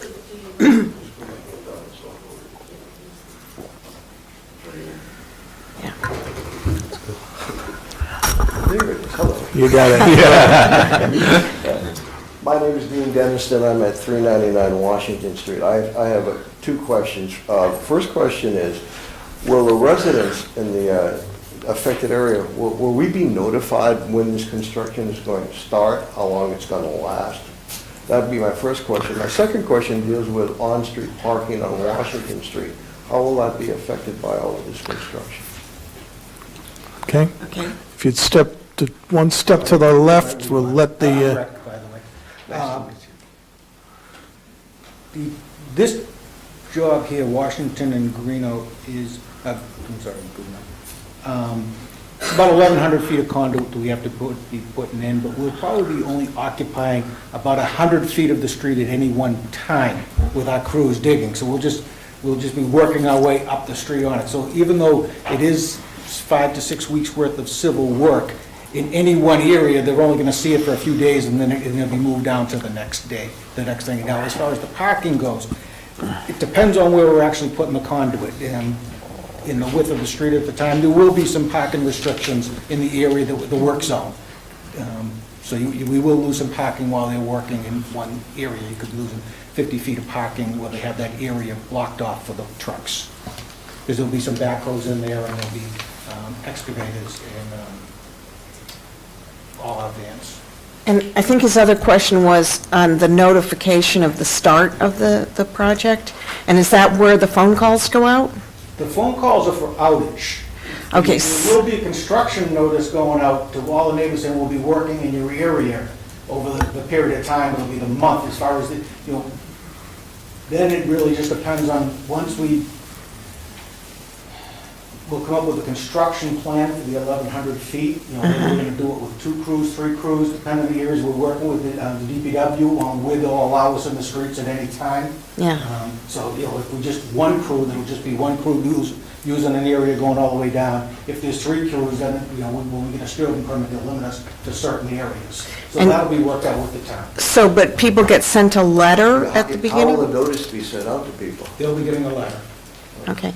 Do you need a special notification, Mr. Denniston? A phone call would be good. as well as the letter. Peter Ditto's right behind him. If you give him your phone number, and we'll ask our DPW department to give you a phone call. And I also want to just remind Mr. Ditto, I'm not sure exactly when the date is of the high school graduation, but let's make sure that, there's a lot of traffic in the area when the high school graduation happens, and if they're still there working, we're going to maybe need to have them take a day off or something. Thank you. Thank you, sir. Gus, do you want to say something? I just wanted a copy of the notice that we get from Eversource. And if you notice the phone number that they give you, it's the same phone number you call for emergencies, for billing, for everything else. I think there should be some other number than that. Okay, I'll talk to our folks about that, about a direct line to our company. Gus, did you have something first? I don't have a question or more comment. I just appreciate Mr. Ivione's prompt answer to our questions. I went very detailed, went over it, and I certainly appreciate him working and addressing the concern about going through the new sidewalk and saving the trees, because that was, for me, a major concern. I guess that some changes, I think you can contemplate in changes to save the sidewalk. We are. And the tree, and particularly the trees. We'll implement that change. Okay, fine. Thank you. That was all. Thank you. Anything further from board members? All right. Well, I want to thank Eversource for being responsive to the concerns. I'm going to note that we keep careful minutes of the meeting, so everything you said that you're going to do, we're expecting you to Committed a lot. to do. It'll be down there I got a little more work in front of me when I go back to the office. in black and white, so we are going to hold you to it, but I don't see any reason to hold up this grant of locations any further. So I'm going to move that we grant the petition of N-Star Electric, DBA Eversource, for permission to construct and a location for a line of conduits and manholes with the necessary cables therein under the following public ways: Washington Street, the conduit running northwesterly from MH 7680 near the intersection with School Street to MH 7685 near the intersection of Greenhouse Street, then turning and running southwesterly to Greenhouse Street, a distance of 652 feet, via manholes 7682, 7683, and 7684, and re-roof MH 22127. And the following, and the second public way is Greenhouse Street, a conduit running southwesterly from Washington Street, a distance of 469 feet, to MH 10883 near the intersection of Stanton Road via MH 14121. Anybody got that? Any conditions proposed? All in favor of the motion, say aye. Selectman Daley? Aye. Selectman DeWitt? Aye. Selectman Waschinsky? Aye. Selectman Franco? Aye. Chair votes aye. Thank you. I have a brief follow-up question to Mr. Ditto, just to be clear. I actually was remembering that I thought perhaps at our last meeting, somebody had commented that this would affect the intersection of School and Washington Street, and I see this says near. Does that mean the School and Washington Street intersection will or will not be dug up, disrupted? Actually, we have a second job that hasn't been in front of the board yet. It's going to be coming up it's another part of, related to this work and then transfer in the School Street area. Okay. There's a separate petition that will be coming in front of it. All right. I'm asking this because it's a major intersection. Disruption there will definitely create traffic problems. And of personal interest to me is we have these beautiful marked crosswalks. Are you going to dig them up? They will get dug up, they will get replaced, and this will be a situation where we'll have a 9 o'clock start so that the peak hour traffic in the morning isn't affected. Okay, just for the record, that is a very busy place at the end of school. Lots of people are driving back and forth, picking up kids, and I've gotten stuck there a number of times. So it's not just early, it's not commuter traffic I'm talking about. It's a busy intersection. Maybe there should be a police detail? think about it? I'm sure there'll be a police detail Okay, no all matter right. on all these projects. And the replacement will be of like material, same material? Yes. Yeah, okay. Okay? Thank you. Moving on to consideration of two warrant articles. I'm going to take them, oh, Melissa's here now, so I'll take them in order. The first is consideration of warrant article number 4, special appropriation and closeouts. Ms. Goff. So you have warrant Article 4 in front of you, which is an exercise that we do every year to inform town meeting of our balances in certain special appropriation accounts and bond-funded accounts and what the status of those accounts are. Typically, we don't need the board to take any action on something like that. It's more informational, and we use the information that we get from departments to close out accounts. The comptroller already has this authority. I'm still working with departments to get the information, so I'm hoping by next week when I'll have a vote ready for you on the article itself, along with the update on all the special appropriations. In addition, there are also 2 bond rescissions as part of this warrant article. One is for Runkle School and the other one is for the Heath School, and those projects are complete, so we don't need the full amount of the bond, so it needs to be rescinded. You're not asking us to vote this now because of... Correct. Next Okay. week, we'll have a All vote right. ready for you on everything, so. Okay. Then, can I make an observation at least? Yes, of course. It's very nice to see that these 2 projects have been completed, and it looks like we have about $1 million of bonding capacity freed up. Is that right? Between the 2 of those. Yeah, if you total them together. It'll be rescinded, so. Yeah, right. Thank you.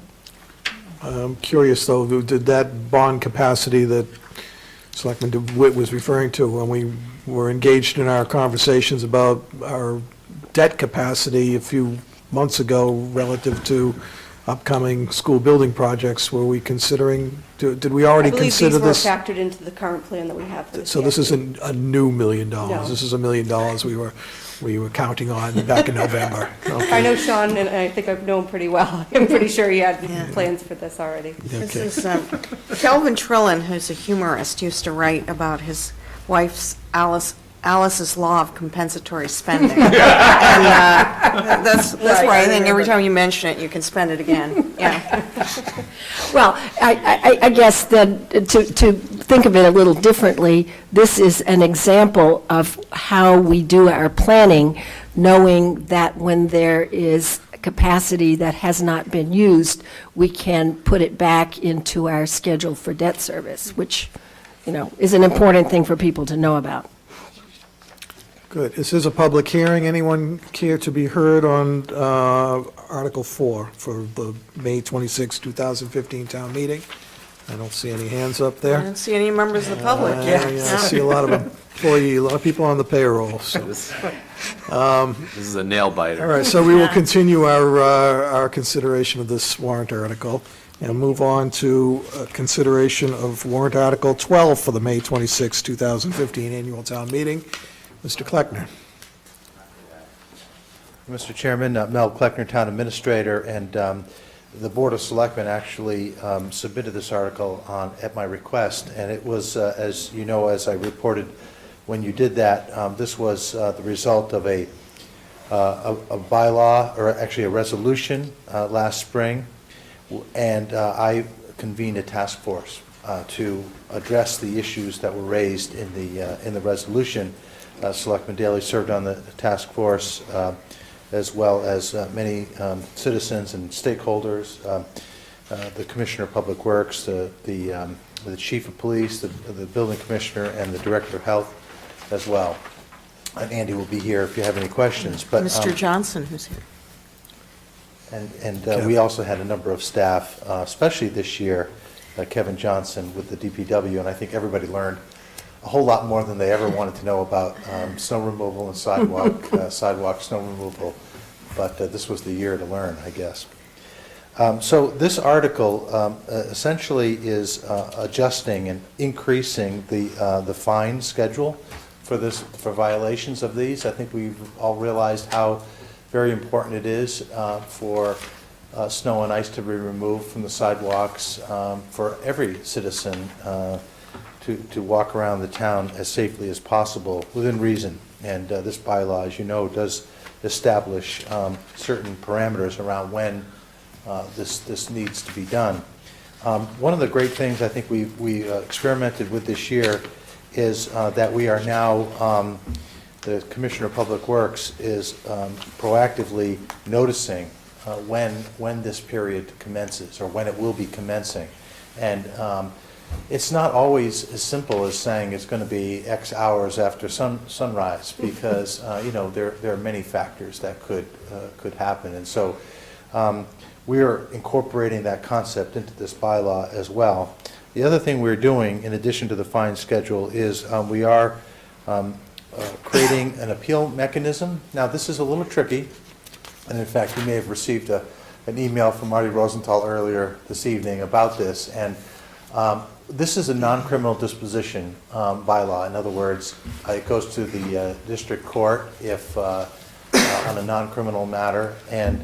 But we're creating sort of a middle step called an appeal mechanism. We already had a waiver provision in the bylaw, but that really wasn't on point.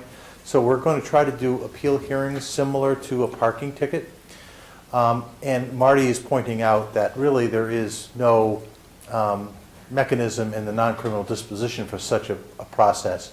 But we believe that the courts would actually enjoy us doing that, and we're going to work with them. It's not like we're going to do something separate from the court system. We believe we can cooperatively do that. This bylaw was drafted by Town Council's office. I will make sure that they review Marty's concerns that he raised. I think they're more legally technical concerns, but other than that, we think it's a good bylaw. It reflects all of the issues that were raised, I think, in the task force's work, and we think it's ready to go forward at this time. Okay. Questions from board members? I know we've considered this previously as we authorized the warrant article, but Selectman Franco, I see you're poised to fire away. Since we last took this matter up, I received a phone call from a town meeting member who expressed some concern about the addition of this ability for the commissioner to delay enforcement, and thought that there was,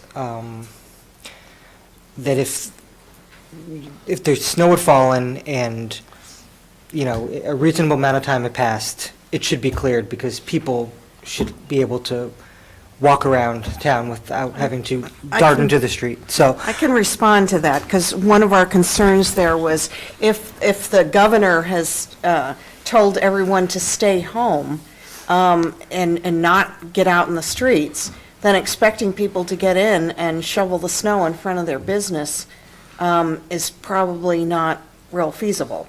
And we would be, if there's a state ban on travel or something, we can't really insist that, if you're home and it's in front of your house, that's one thing, but we were focused a great deal on our commercial areas, and thought that there might be situations in which people simply could not get there. which I'm sympathetic to, but, and I'm not necessarily in favor of amending or taking out this additional language, but just continuing the discussion, why doesn't it then say in commercial areas? Why is it sort of a blanket enforcement delay for both residential and commercial properties? I don't know, I'll let the commissioner take that one. I don't know whether we really parsed it in that way, but. Well, Selectman Daley was right on. That was really the only condition that we envisioned, where there was a travel emergency and folks weren't able to get to where they needed to go to clear the sidewalks. It would probably be issued very limitedly. But remember that the enforcement for residential versus commercial is very, very different. We're talking 3 hours versus 30 hours. So, that kind of negates, single and one out, I believe. Point well taken. And can I just make an observation?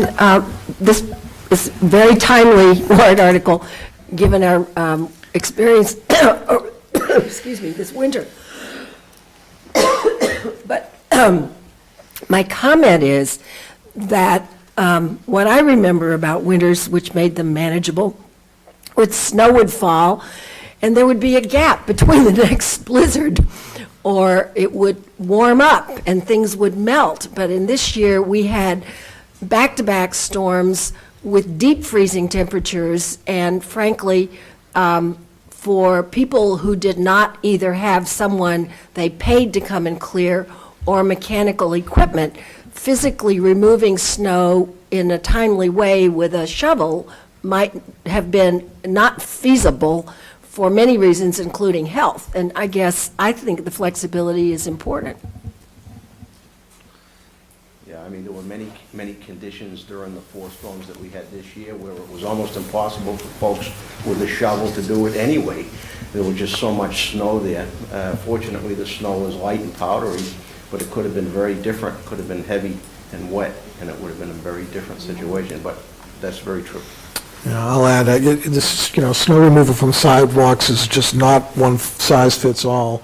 Right. I think I mentioned before, I've had almost as many calls this winter from people who felt that they were being ticketed or warned unjustly as from people complaining about unshoveled sidewalks. And, a few notable examples, people who live, for example, on Route 9 and have those enormous state plows plowing them in regularly and on sidewalks that aren't regularly traveled either, and often there's big retaining walls next to where they have to shovel, and so getting the snow up high enough it becomes practically impossible. So you gotta have some flexibility here. I think flexibility is really, I'm trusting that our DPW commissioner's judgment is going to really be good in all of these cases. But in truth, the flexibility is a desirable thing for many reasons.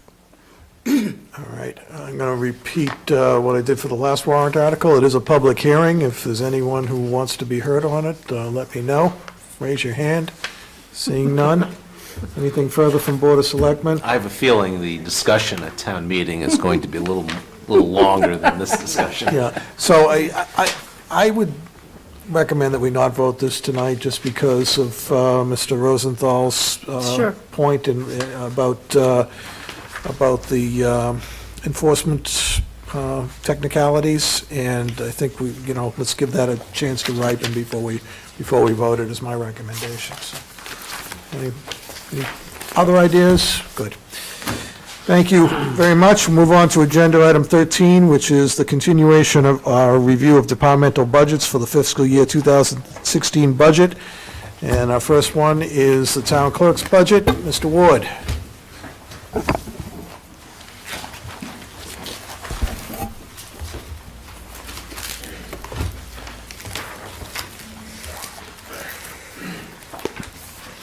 Good evening, Mr. Ward.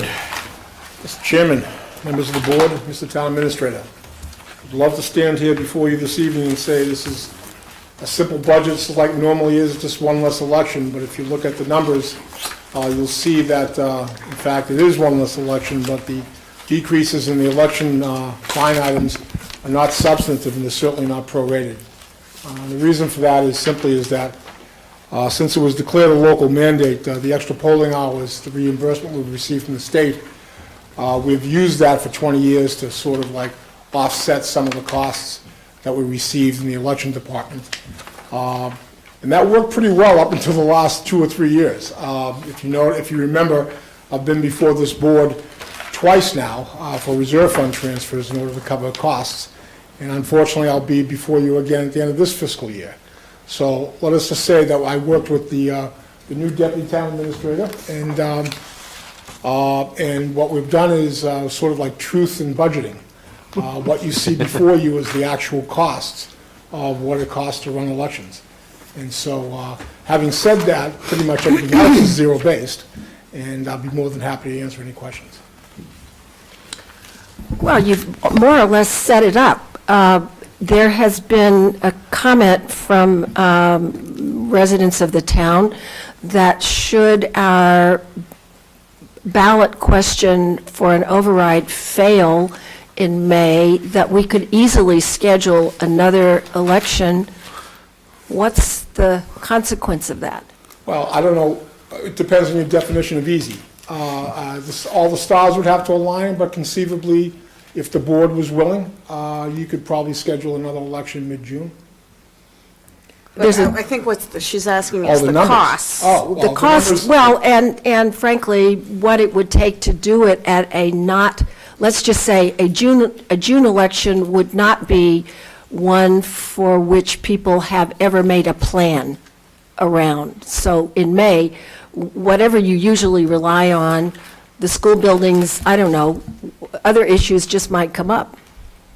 Well, rightly so, but I believe that in June, we'd still have access to all the properties that we use as polling locations. Yeah. I would say that you might save a little bit more, but not much more, because mostly all the personnel requirements are state regulations, so I'd have to have, no matter whether you had one person show up or 10,000 people show up, I'd still have to put at least a minimum of 6 at each polling location. Right. A little bit of savings you might receive in that the larger the ballot, the more coding costs are required, and this would only be presumably just 2 questions, or 1 question, or whatever.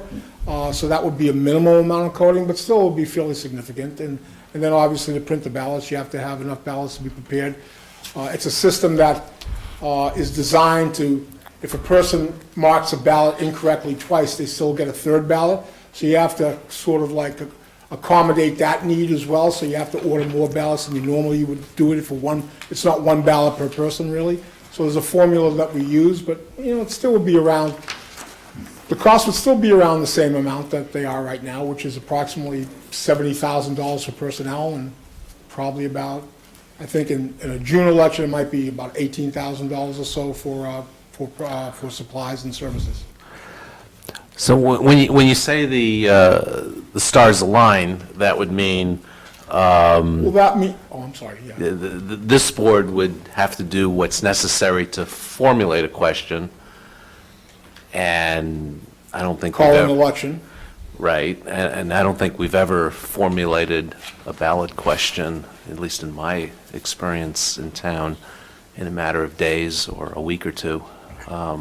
Well, no, we'd certainly have to have a public hearing and have some discussion and so on and Right. so forth. When I say the stars align, I really mean the stars would have to align. I mean, we're talking about having the selectmen probably the week following the May 5th, or the second week following the May 5th annual town election, vote to have an election, and then vote the question. I don't know if you're capable of doing that, or realistically, because of the need for public hearings and talking about the situation.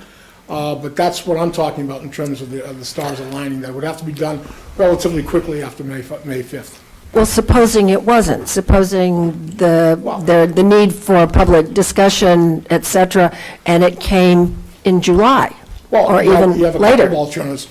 I presume, and a town council could probably better answer this, but you could certainly push the calendar back, looking, forward, to have an election like in July or August.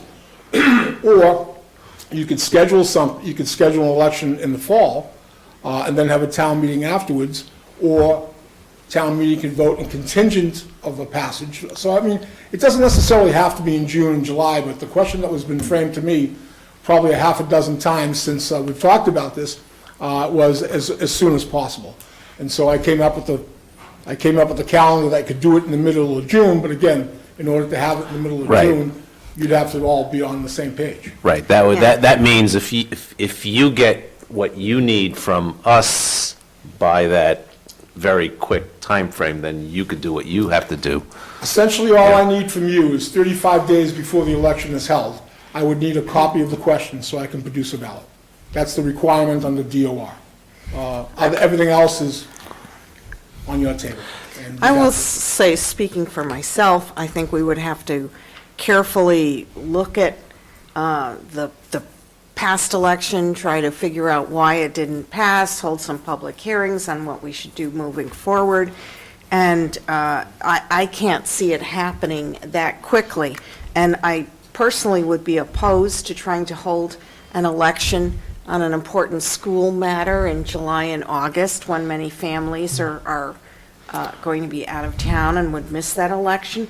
So I would just say that I can't really envision it before September at the earliest.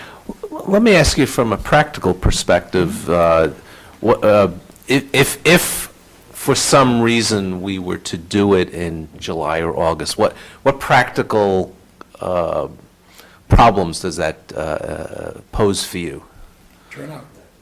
I mean, for me. But you would have access to the buildings. Yeah, I would imagine, again, I mean, since, I don't believe I'd be denied access to any of the buildings. That's the first thing. The second thing then, the question is, and it becomes from a more political perspective rather than a practical perspective, is, who's going to be around for it? Right. But That's the political, I was just from a practical interested in the perspective, mechanics. I don't see it being a deterrent if it were held in July or August. It's just that, The town tends to empty a bit.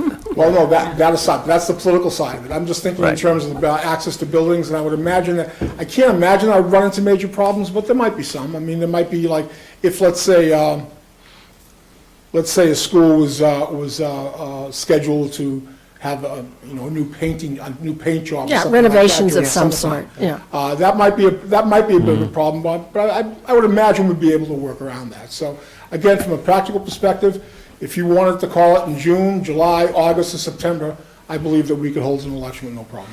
I know that the Recreation Department runs summer camps in some of our schools, so that may pose a practical problem. But I know you've also had some trouble getting poll workers in the past for municipal elections. I wonder if you've had any conversations with your workers and get a sense of whether they're going to be on vacation or not. Generally, I mean, we've actually been doing pretty well, thanks to the town administrator's recommendation several years ago about increasing the salaries for poll workers. The problem that we have in terms of vacation is not necessarily the summer vacation, it's more the winter vacation, where people are away in Florida, and they're not available to be a poll worker for the annual town election. That's where we see the bulk of the problems. So I wouldn't imagine that a summer vacation would be an issue. You said 70,000 for printing the ballots, et cetera. Now, 70,000 for personnel costs. Personnel, okay, and then, And then approximately, I'm thinking of a town election, approximately $22,000 for services and supplies. services and, so total cost 92,000 for an extra election. Let me change the topic. Yeah, let's change the topic, is right. Talk about budget. Town meeting electronic voting, how's it going from your perspective? There have been a couple little glitches, but... It's going fine. I mean, I'll be honest with you. I wasn't, I wouldn't say I was overwhelmingly in support of it when it came about, because I'm sort of like the old traditional thing. I like people standing up, and I like people looking around, see who's standing up, but it really works well when it works. We've had some glitches.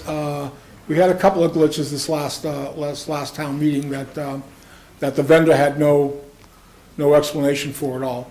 And so we're careful of it. We know what we're looking at.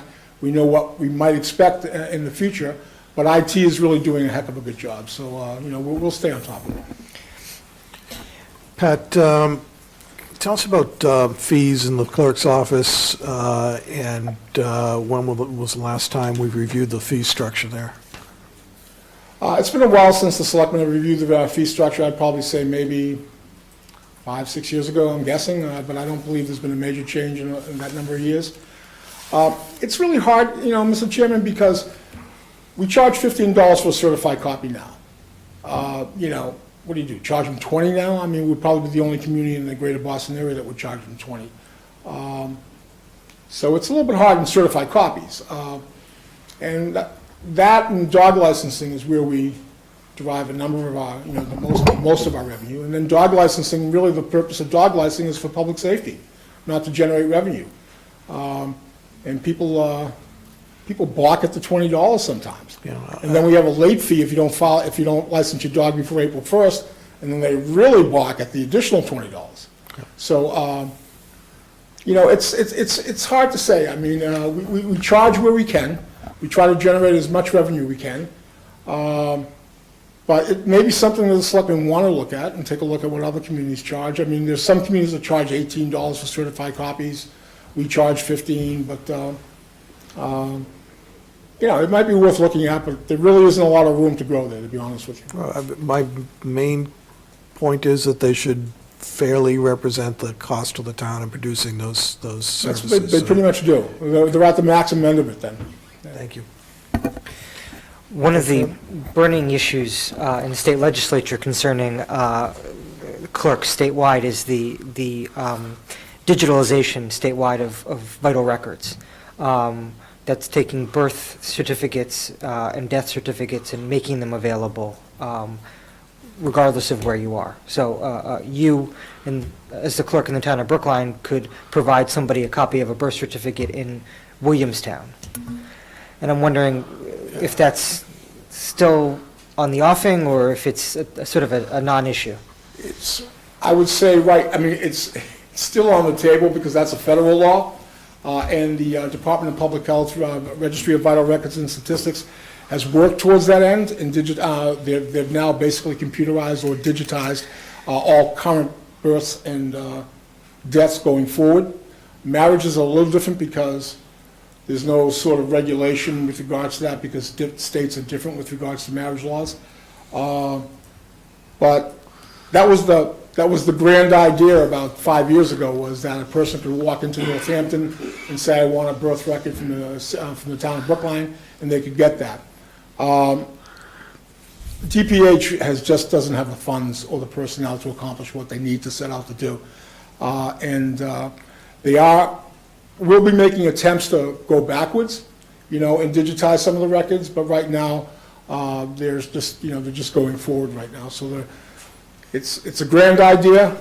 It's one that I think would be wonderful, but in order to accomplish it requires a ton of money and a ton of personnel that DPH doesn't have. Okay. Anything further from Mr. Ward? Thank you, Mr. Ward. Appreciate your coherent presentation. Thank you very much. Next, we'll consider the police departmental budget. Chief O'Leary. Good evening. Good evening, again. Again, yes. Before you, you have our budget for fiscal year 16, and there are a few highlights I want to touch on. Just overall, it's a slight decrease from last year's budget, and I'll go through some of the reasons for that. The decrease is $81,000 for the funding of one police officer position. We're going to cut almost $30,000, well, a little over $29,000 out of our park security officer program, and we are no longer going to purchase 11 vehicles. We'll purchase 9 going forward. Now, that savings somewhat is offset by some increases in personnel costs, and the two real big ones are the new educational incentive program that was negotiated as part of the contract negotiations this past year. With the young officers that are able to participate in it, it's just shy of $130,000 for next fiscal year. And we also negotiated step raises for officers that have 20 years or more on the police department, and that's just under $63,000. One of the things I talked a little bit earlier, I mentioned Doreen Gallagher, who's our domestic violence coordinator. This is the first year in recent memory that we've been unable to obtain any funding from the VAWA grant. The VAWA grant was reduced across the nation, but we felt it here in Massachusetts as well. And there was nothing wrong with our proposal, and definitely nothing wrong with our program that we have running here, or Doreen, but the state decided not to fund us this year. So the entire salary of that position will be split between us and the school department starting July 1st. And she'll continue along as she's done. We've given 50% of the time to the police and 50% to the schools. Some of the increase in our services, overall the service unit there has a $10,500 increase, but a lot of that has to do with our use of credit cards that we didn't have a year ago. And we now have credit cards, usage, you can pay by credit card. We're seeing more and more happening every day. If they come into our traffic department, before we used to only accept checks or cash. Now with the credit cards, a lot more convenient, and people are taking advantage of it. We did see a pretty good reduction in our utilities. That's really, has nothing to do with us. We don't negotiate the contracts, but a lot of people in town do, and they were able to save us about $80,000 in cost for running the building. Some of the major things that we're going to look to accomplish next year, I know that I was here a little while ago and I talked about a grant that we got for the mental health training. That is a big step forward for us. We've completed the training of 12 hours for each officer in the department. We're in the process of selecting the core group of officers that will go forward to the 40-hour training starting this spring. And as I said earlier, the grant that we got from the state is going to cover the cost of them going to that 40-hour training. As part of the negotiated contract that we did, we eliminated the rank of captain, and we switched over to deputy superintendents. The couple of major reasons for doing that was that they are removed from the collective bargaining unit. They no longer can perform overtime or details. They're strictly come in to do management, and they'll be selected from, instead of from 4 people at maximum, now they're selected from a group of 10 people for the deputy superintendent's jobs. We are going to be having a retirement in that rank at the end of April, which will allow us to appear before the board to seek some promotions that will bolster our supervisory staff. And I look forward to coming in front of you sometime towards the end of April to get that. Also, as you know, we've been advertising so people could take advantage of the entrance exam that's coming up in April of this year. The deadline for signing up has passed. However, we did do some outreach, not only in the police station, but we did a couple of hiring events at Housing Authority that were pretty well attended by the people, residents of housing. We had good cooperation from the housing managers that were able to bring the people out and listen to and ask questions as how would you like to work in the police department. And just along those lines, we joined a consortium of towns. Actually, there's only 4 of us. There's us, Cambridge, Woburn, and Chelsea. We were asked to participate in a group roundtable about 2 years ago to see if we wanted to participate in a program that would help us work with youth and teach some leadership training to youth, teach them how to speak up on their behalf, take the next step, go to the next level, and work hand in hand with the police officers. At that time, it was cost prohibitive, I thought, for us to participate, and actually the chiefs of the other towns, or 3 of the 4 other towns, could not do it as well. However, a resident of Woburn who is very generous with charities did step forward and is funding this program for us for the next 2 years. What that entails is that there will be 2 officers from each of those 4 departments that will receive intensive training starting this summer, starting this spring, early summer, on how to run these classes. These classes that we hope to bring to the town here, and housing has come on board with us, is that we will identify about 15 youths ages 12 to 15 years old that some of the housing managers will identify for us and tell us that they'd be good candidates for this program. It's a 6-day program that's run in Brookline at location that we'll determine. And they'll work not only with Brookline police officers, but also with police officers from Cambridge, Chelsea, and Woburn with us, just as we'll return the favor to those communities when they identify their youths. The way we're going to kick it off is Cambridge did it last summer, so they're going to kick it off again this year, and then Woburn is probably going to run theirs. We'll do ours in October, and Chelsea will do theirs in November. With that, we'll have a core group from each one of our departments that will then start to be able to train more officers to do it as we go forward. The cost to us will be absorbed by our budget.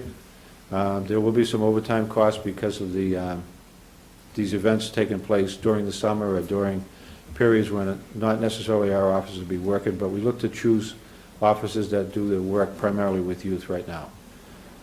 As I said, Housing has come on board. I had met with the people at Housing, and then I appeared in front of their board of directors a week and a half ago to run this program by them, and I think everybody seemed to be receptive of it.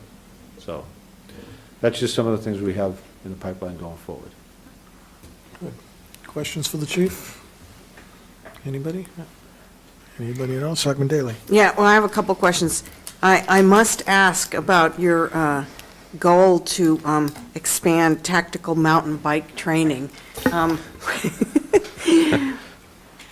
What mountains are these guys going to be climbing? No, they ride mountain bikes. That's the name of the bicycles that they ride. Oh, okay. At Lars Anderson Park. Well, that's the name of the bike. But really what it is there's a whole way of thinking out there that's changed with everything that's taking place across the country, and how people seem to think that, and I think it's a good way to go about doing it, is that officers on bicycles are much more approachable. As you know, when we had the walks here in protest of Ferguson, we used our bike unit, not only for that Sunday walk from Devotion over to the temple up at Beacon Street, but we also used it when we had the larger demonstration on that following Tuesday night in Coolidge Corner. And people do seem to appreciate the fact that people are on bikes, that they're much more approachable, that they're in riding gear. We also deployed our bike unit in town, and they've also started to be trained in tactics on crowd control by using the bicycle as a way to channel people in the direction you want them to go to. They will be deployed at the marathon, as they were last year. We are planning to make sure that we can handle any kind of disturbance that may come our way, including some of the events that took place on the highway when people came in and disrupted traffic. So these bike unit will be used to deploy to make sure that that doesn't happen. And so those are the kind of tactics that we're going to utilize them with. Okay. Then I want to ask you about the cuts that would be restored if the override passed. So it's one police officer. Yes. And park security officer. Those are our college students. They're residents of Brookline that are enrolled in college. We hire them for the summertime. They'll start sometime at the end of May when they get home from school, and they usually go till towards the end of August.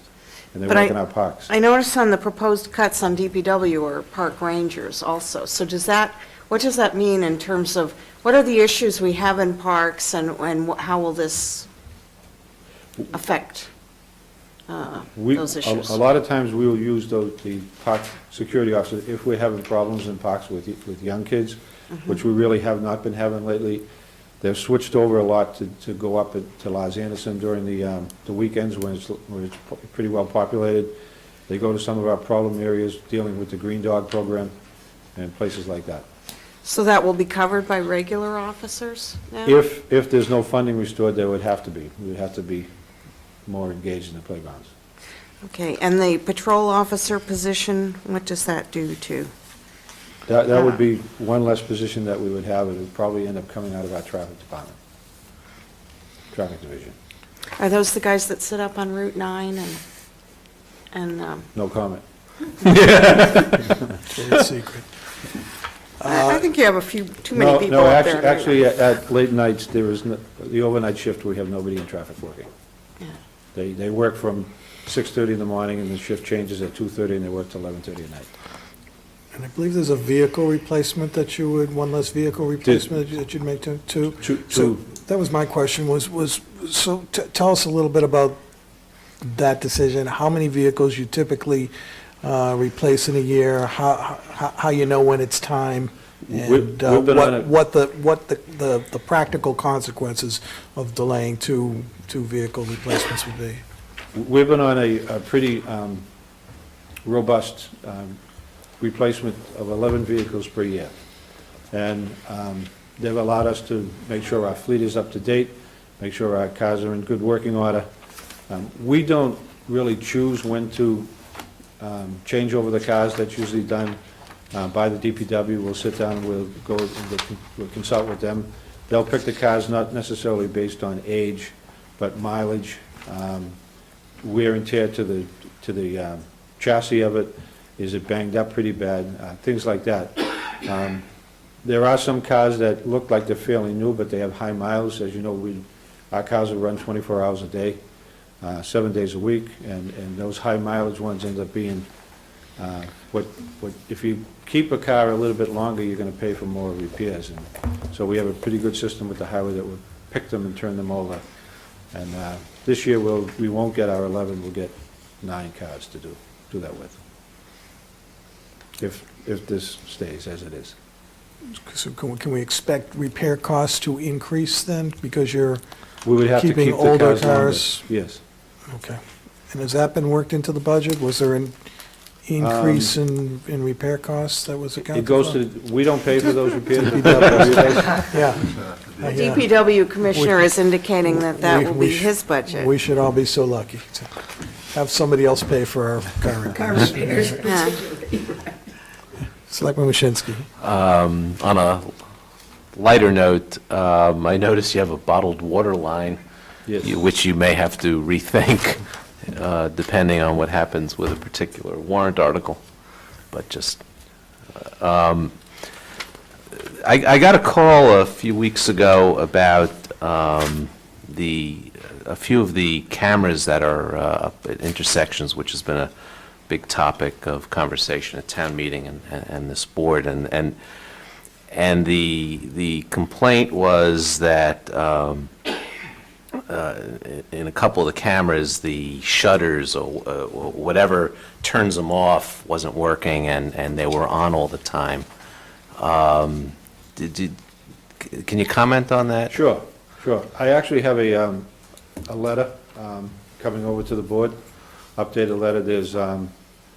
There's 5 cameras out of the 11 that the covers do not work.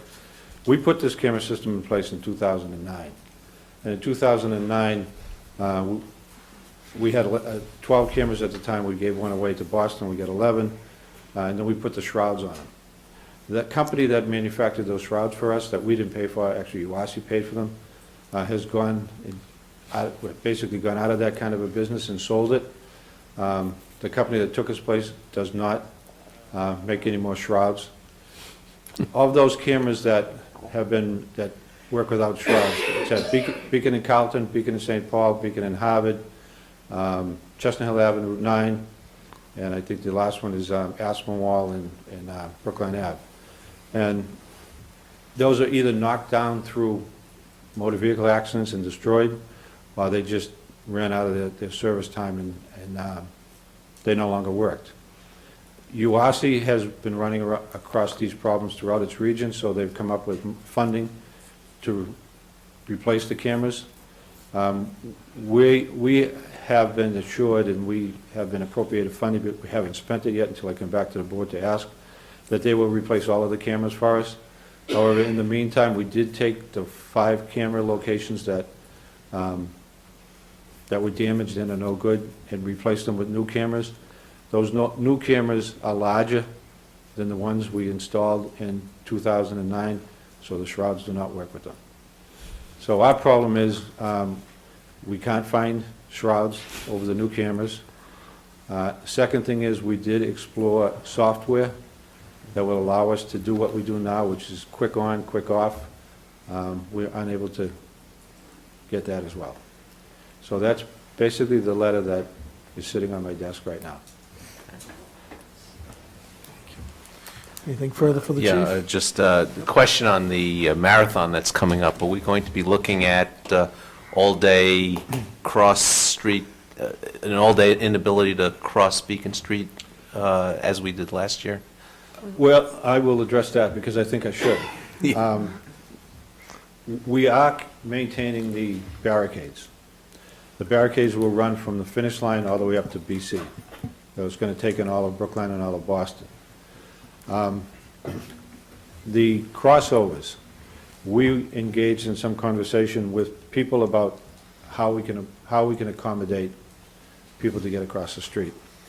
I think the major question, the number one question everybody got asked last year was, when can we get across? It's hard to figure out, but we were able to get from the BAA their times from last year. So we know when the first woman came into Brookline, and we know when the last one came. We also know when we hit the real heavy times. So we are going to designate, and we're probably going to finalize this on our meeting on Thursday, designate certain areas that we're going to allow people to cross. Right now, it's spread out, and it's probably in the same area where the trolleys will stop. And just off the top of my head, we're looking at Dean and Beacon, Winthrop and Beacon, Park Street and Beacon, then down further around Hawes. Maybe not Hawes, maybe a little bit lower, because I think Hawes, last year, they closed because of the Red Cross tent that was there. Those areas, we will have crossovers at some point. We will be more liberal with allowing the crossovers up until a certain time, but once the lead runner comes by, the road will be shut down. And then I think everybody knows that once that road is shut, and once the lead runners come through, then you have the mass of people come through. So we would look to close the road probably around 11:30. It would probably remain closed till 3 o'clock, and then we'll start allowing people to get across. Now, we do have, we're looking to pilot program something from Disney World, the Disney Marathon, where they were able to put, depending on the break in the runners, they're able to put people out on the course and kind of queue up while they're on the course, and funnel the runners to one side as people are queuing up in the course, so they don't have as far to cross. Then when the next break comes, the queue gets changed around, they walk over, they get off the course, and the runners come in the other direction. Now, it's worked well in Disney, but Disney doesn't have the numbers that we have. But we are looking to try it. We took it out as an experiment with the BAA and with, I think it's U.S. Track and Fields, with their volunteers on Friday. And you may see that out. I can have more information when we get closer to it. But those are the steps we're trying to take to accommodate people to get across, because that was an issue. That was probably the number one issue last year. Selectman Daley? Yeah, I want to comment on that. First of all, the barricades, if you'll remember, the people where the bombs went off, there were barricades in front of them. I think the barricades only serve to hold the crowd into place to be a target. I don't think the barricades are in any way helping the people who are watching the event. I'm assuming the runners maybe like it, but I don't think it helps those of us who watch the event. In fact, I think it's potentially harmful. If there's a problem, it makes it impossible to get out of the way. So I object to the barricades, and I object to people not being able to cross the road at all. I understood last year they had a particularly big field, and so that was given as the reason why the road had to be shut down, because it was quite a heavy flow of people, because they had allowed extra people to run. I've said before, and I do not intend to vote to allow the marathon to go through Brookline next year if it means that, people are going to be penned up, people with strollers can't cross. I mean, it's almost impossible to stand on the T side of the road. If you're taking the T and you want to come and watch and then go home on the T, there's a very narrow edge between the tracks and the road, so it's not really safe for a lot of people to stand on the T side. And yet, if they're penned up behind barricades and unable to cross on the sidewalk side, it means those who are trying to take the T. I saw mothers with babies and strollers who I mean, how long can those babies last? They weren't able to go home for hours and hours. I heard from some senior citizens about being stuck on one side or another. frankly, I really find, it was one thing to do it when they had this extra large group last year. I find the whole thing pretty objectionable. And as I say, we have already okayed the license for the permit for this upcoming marathon. But I'm, as far as I'm concerned, they can go on Com Ave or something after that. Well, the thing I'd say is that I know last year they had 36,000 runners. This year they're telling us they're going to have 33. So it's not much of a difference. And I understand you're saying about the barricades, but everybody knows that the marathon is here. And I know that some people may forget, but I think if people make plans as to where they want to be and which side of the road they want to be on, this year it looks like we're going to close it for about 4 hours. I would hope that people can adjust their schedules accordingly. Well, as I said, I think it's kind of unsafe to make everyone stand in this very narrow strip between the T and the road if they want to be able to not be trapped for hours. And, I don't think it's safe, and I think it's putting, the needs of the runners totally ahead of the needs of the pedestrians and people in town who are watching this event.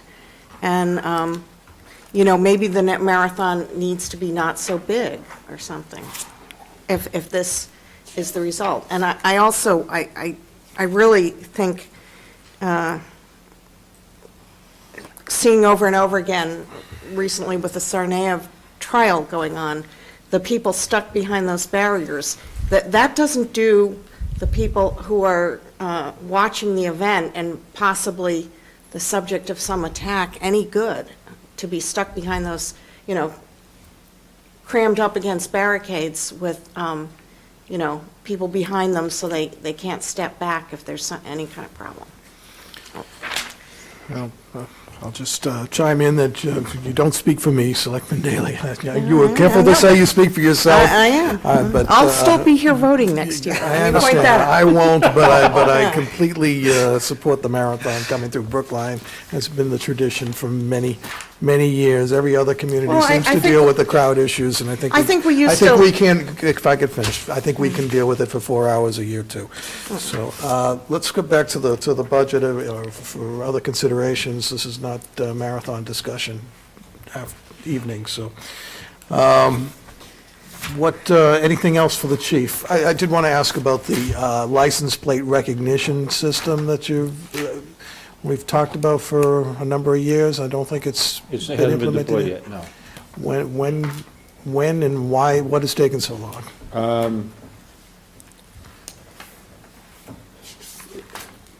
Well, in short order is it's GPS-based.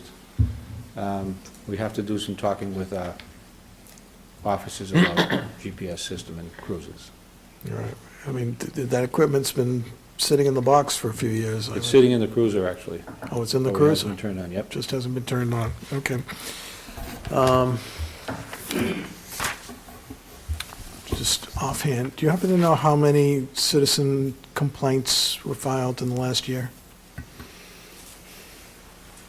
12, maybe? 12. Do you know if the number's up or down? It's up a little bit from the year before. Okay.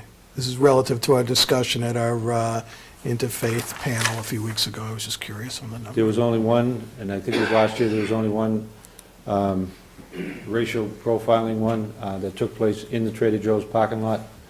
There was dispute over parking between a Asian woman driving a car and the security guard.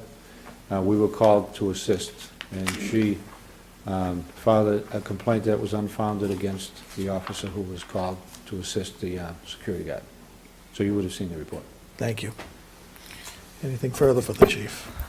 We had a robust conversation about taxi medallions versus taxi licenses a few months ago, and it doesn't appear as though there's been any implication in your budget in the sort of Hackney division, the taxi licensing portion of your budget as a result of that conversation. Is that a fair assessment, or are there sort of year-over-year changes as a result of town meeting's decision not to pursue a medallion system?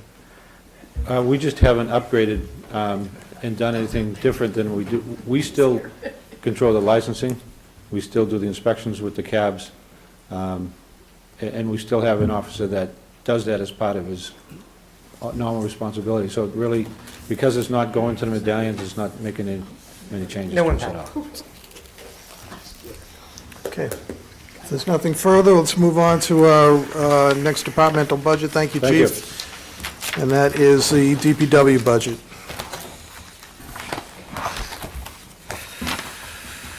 Commissioner Papasturgeon.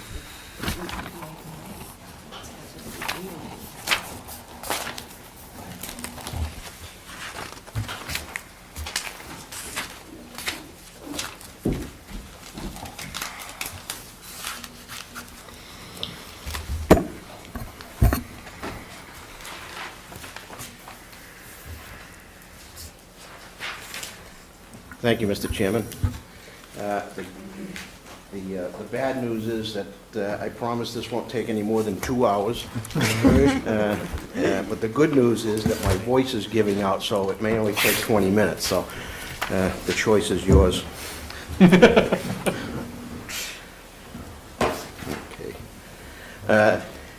What we have before you tonight is the fiscal year 2016 budget for the Department of Public Works. I took the liberty of doing a very quick PowerPoint presentation to make it easier to follow. I do have handouts that I will pass out after the fact that you can take with you.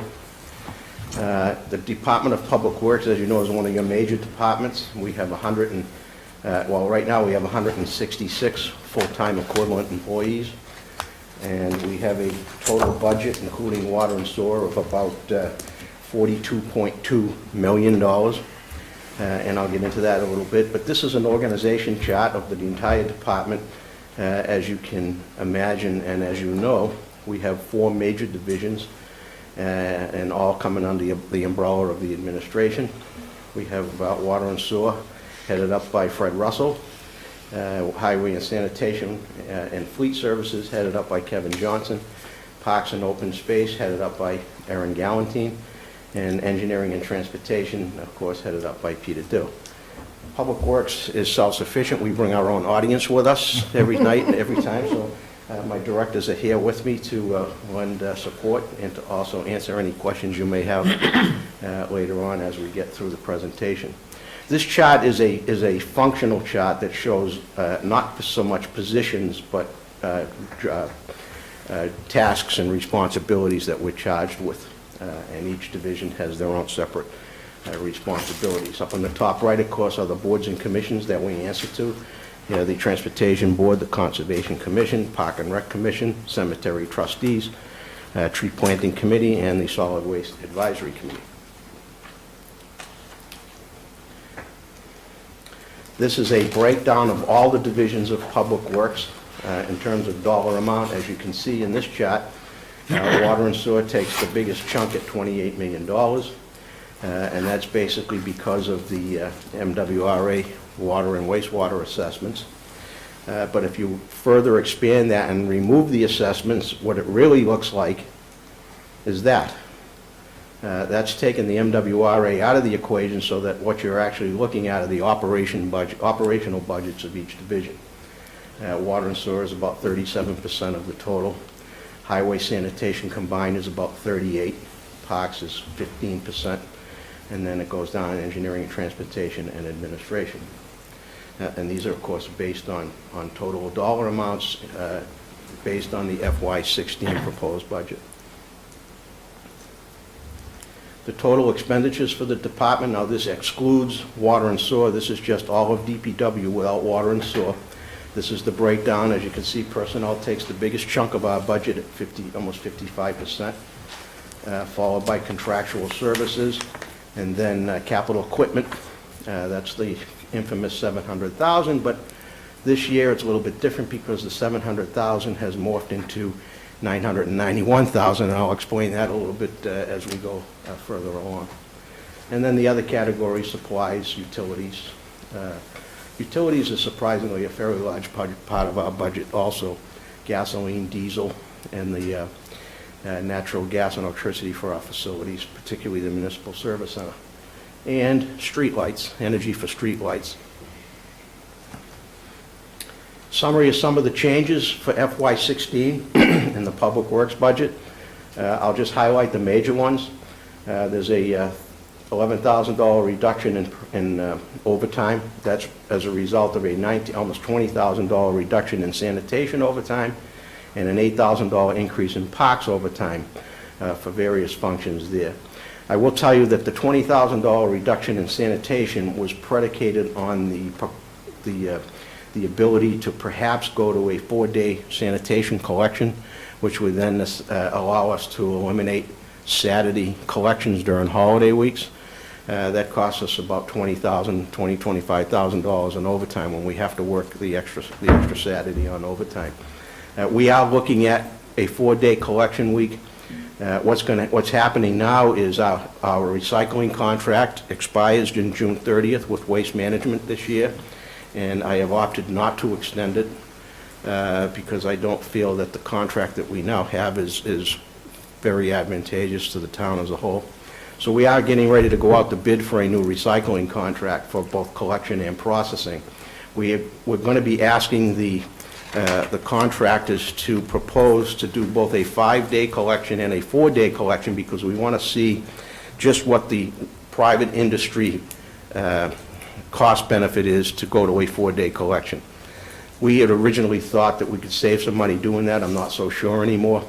We're not sure that we're really going to see a benefit for the recycling contractor to go to a 4-day collection, and if we can't do it for recycling, then I'm not going to propose it for solid waste because they have to remain on par. So that's a work in progress. I'll be coming back before you sometime, I hope within the next 3 or 4 weeks, to talk about the whole solid waste program. And at that point, we hope to have bids in hand on our recycling contract that I can report back to you. We're doing an upgrade in the Parks Division on a gardener labor position. We're doing an upgrade to an MEO3 position, which is our heavy equipment operator. Those are the folks that we use for driving trucks, large trucks with trailers, and particularly the big leaf vacs that we tow behind. You need a Class A driver's license for that in an MEO3 category. The next 2 cuts, which are bold in red, are the cuts that coincide with the potential failure of an override. If the override does fail, we will be eliminating 2 gardener labor positions and some seasonal park ranger positions. I think the total is about 3.5 seasonal positions for a total of nearly $56,000. So those 2 cuts, hopefully, when the override passes, would be restored in the budget. That's why they're bolded. The next category, a couple of major items. We've seen some modest increases in contractual services, particularly for motor vehicle repairs. That's that $25,000. The $272,000 decrease in solid waste disposal was a result of the contract that we bid last July for hauling and disposing of solid waste. That shows a substantial reduction. The next line, traffic control painting, is again another override consideration reduction, $22,500, and I will get into a little bit more detail on all of these override-related cuts a little bit further on in the presentation. Some normal increases for landscaping services and some modest increases for wireless communications to deal with our new mobile work order applications that we're rolling out for on-field data entry for our work order system. $25,000 cut in recycling supplies is again another override potential reduction. That will eliminate the purchase of one of the big belly units, the dual big belly units for both trash and recycling that we have rolled out in a lot of the commercial areas. We'll be putting 1 or 2 less units in under this scenario. And a huge decrease in utilities. It's pretty much cost-driven. The price of gasoline and diesel has gone down substantially, as well as natural gas. And we're able to reap the benefits of those in our utilities budget. There's a $291,000 increase in capital equipment, and that is over and above the normal $700,000 that's generally allotted. And that equipment, that additional equipment was specifically earmarked for sanitation-related equipment that we will be bringing back to you again in another 3 or 4 weeks on a potential pay-as-you-throw trash system for July 1st. It involves the purchase of 2 side loader packers, in addition, paying for the current Big Belly lease that we now have in place, and the lease purchase of the wheeled carts for solid waste.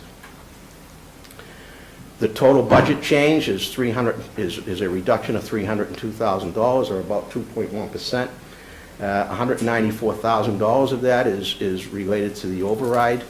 And that's part of the $302,000. So if the override passes, the $194,000 would be restored. I assume would be restored back into the budget. We'll talk a little bit about the service impacts in parks. The elimination of the first gardener labor position would result in a reduction in the horticulture crew.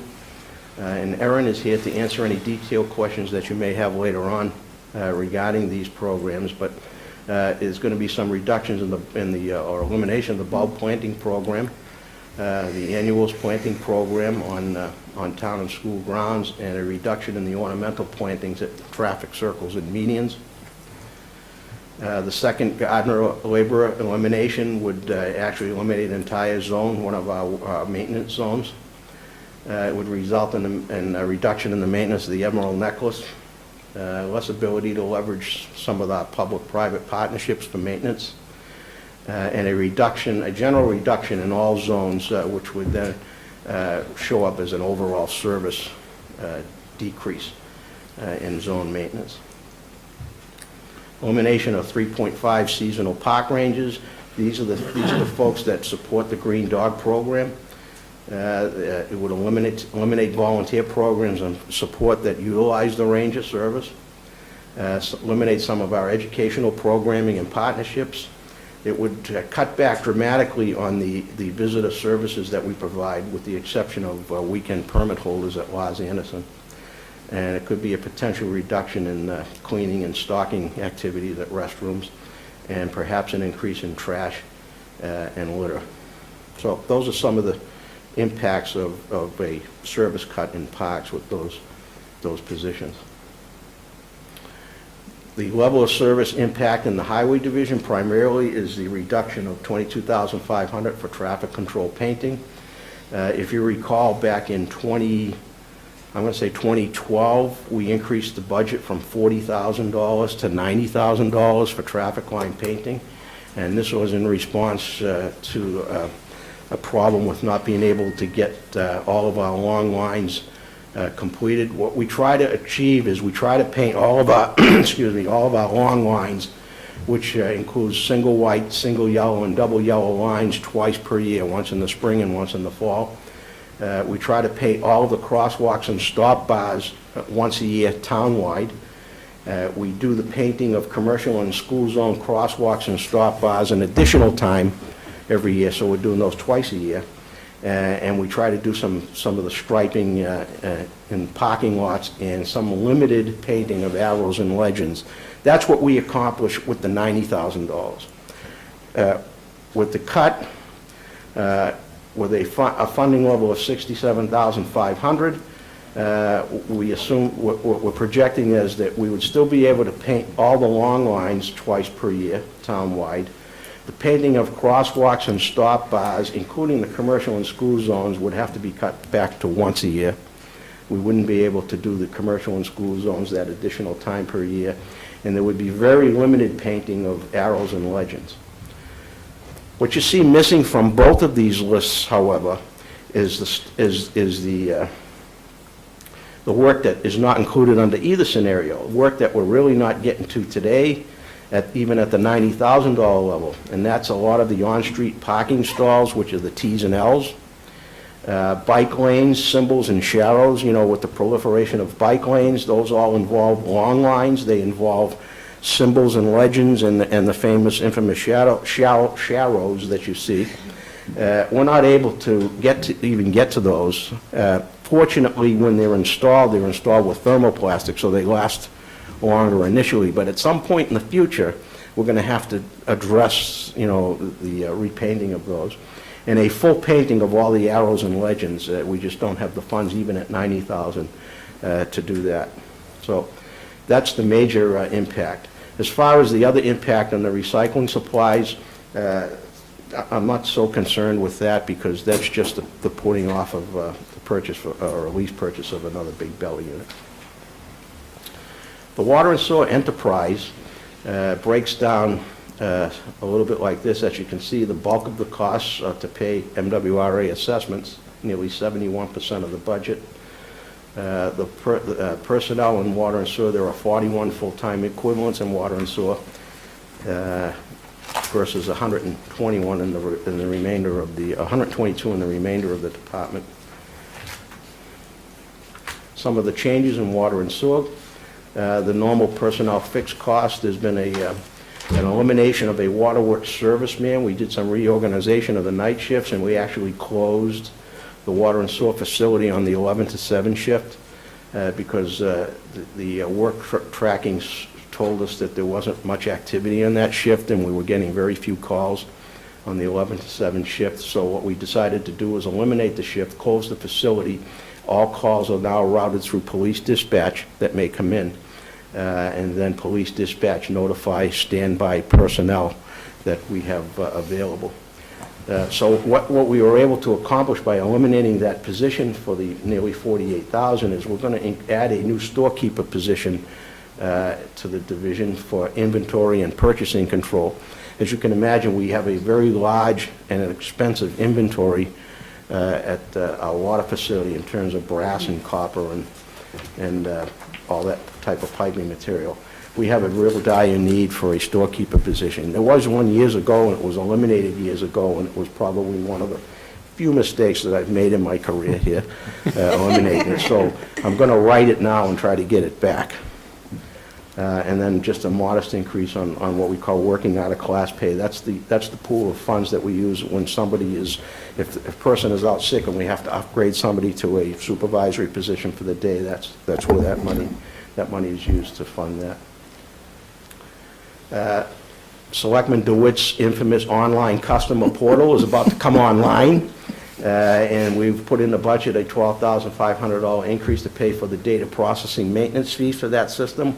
We are in testing right now with the pilot, and it's my hope that sometime in the near future, we're going to actually roll it out for you here and actually, pull up an account online and show you how easy it's going to be to see all of your activity on related to water and sewer online. So we're excited about that. It's been a long time coming. There were a lot of technical issues to overcome, but I think that we're there. Fred Russell has been really spearheading that one since he's been here. So. And then the usual decrease in utilities, about $33,000. That, again, is related to gasoline and diesel and things of that nature. Here's the big one, MWRA water and sewer assessments. Now, keep in mind, these are increases over the 15 budget. We were projecting back in November, when we did the budget, we projected an increase of $326,000 for water and $627,000 for sewer, and that was based on preliminary numbers at the time.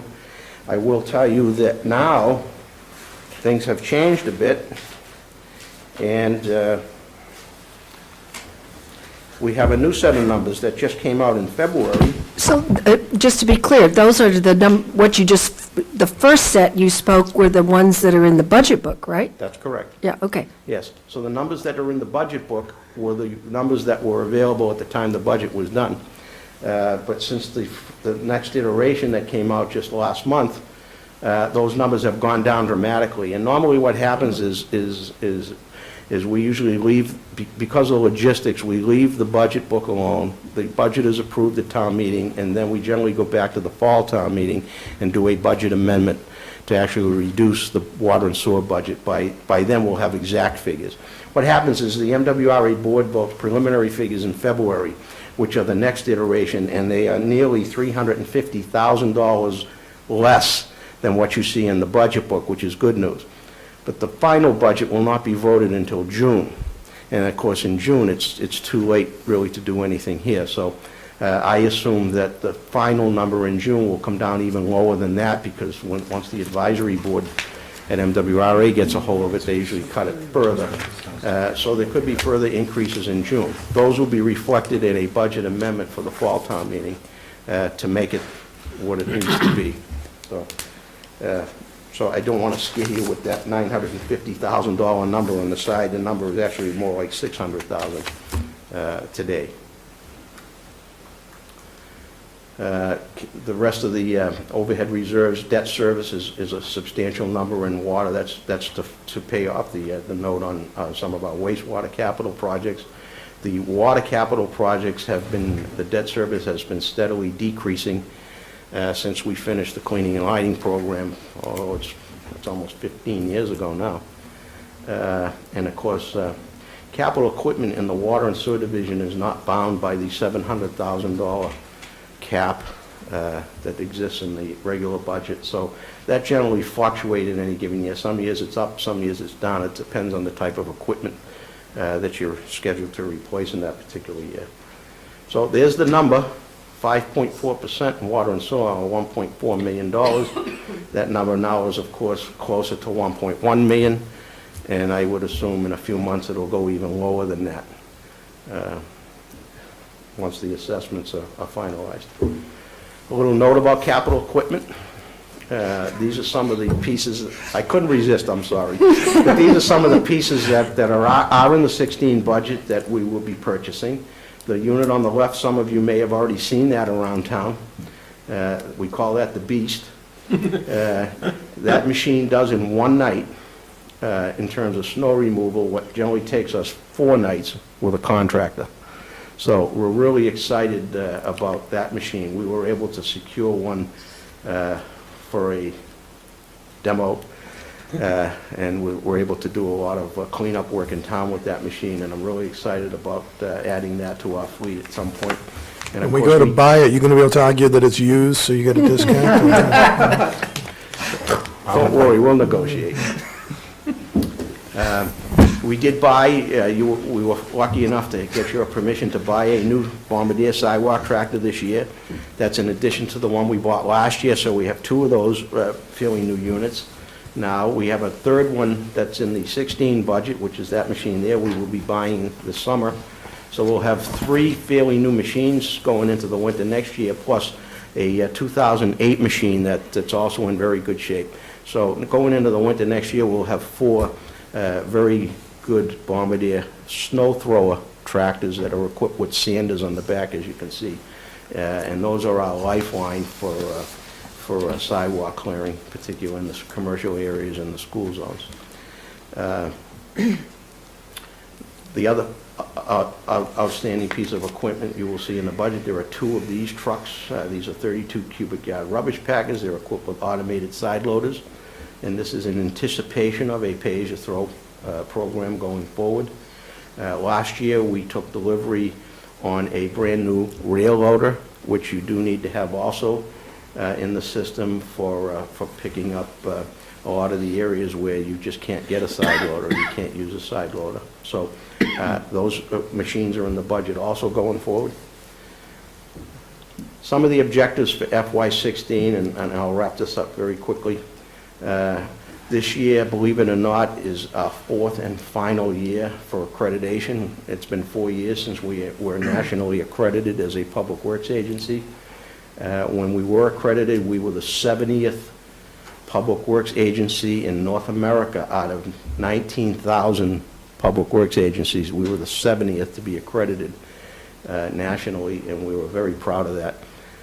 We were the only accredited public works agency in New England, New York, and New Jersey. So that was quite an honor for us. They're only good for 4 years. This year we are up for reaccreditation, and American Public Works will be coming into town sometime in August this summer, and they'll be here for 3 days. They do a very thorough site visit and an examination of all of our books, all of our practices, to make sure that that we are worthy of reaccreditation. So we've been gearing up for that as well. Hope to get that accomplished this summer.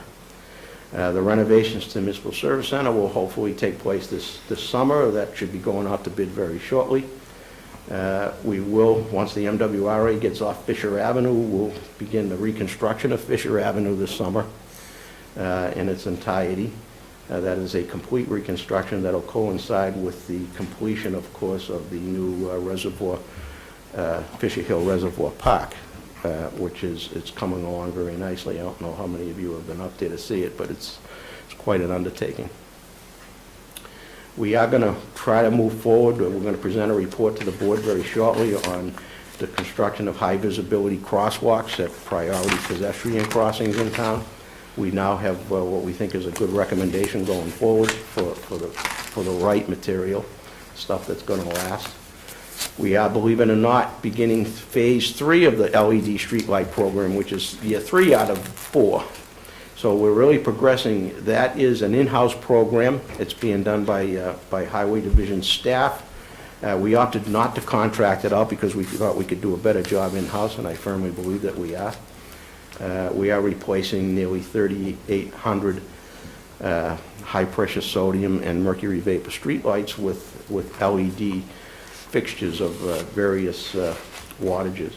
The program will save us nearly $200,000 a year in energy costs when we're done, and we are also eligible for nearly $350,000 in energy rebates from NSTAR or Eversource. Whoever they are. Yeah, whoever they are. So there's a very short payback program on this.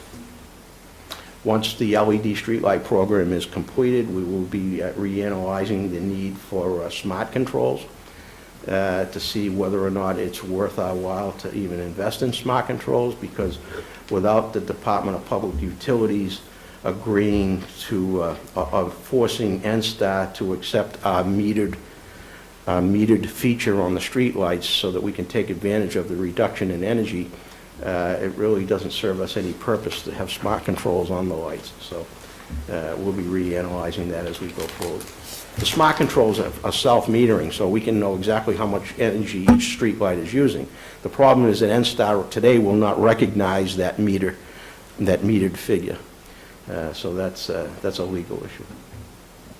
And we hope to complete the construction documents for the Brookline Avenue Playground. And, of course, the big one on the bottom, pay-as-you-throw, question mark, question mark. I'll be coming before you soon on that, and we hope to get some resolution to that going forward for FY16 as well. So that is, in a nutshell, the Public Works budget for FY16. Big nutshell. Questions from board members? Raise your hand, be recognized. Selectman Daley. Yeah, I think maybe this is for Ms. Galantine. Because it does seem like the cuts are all in the parks area. And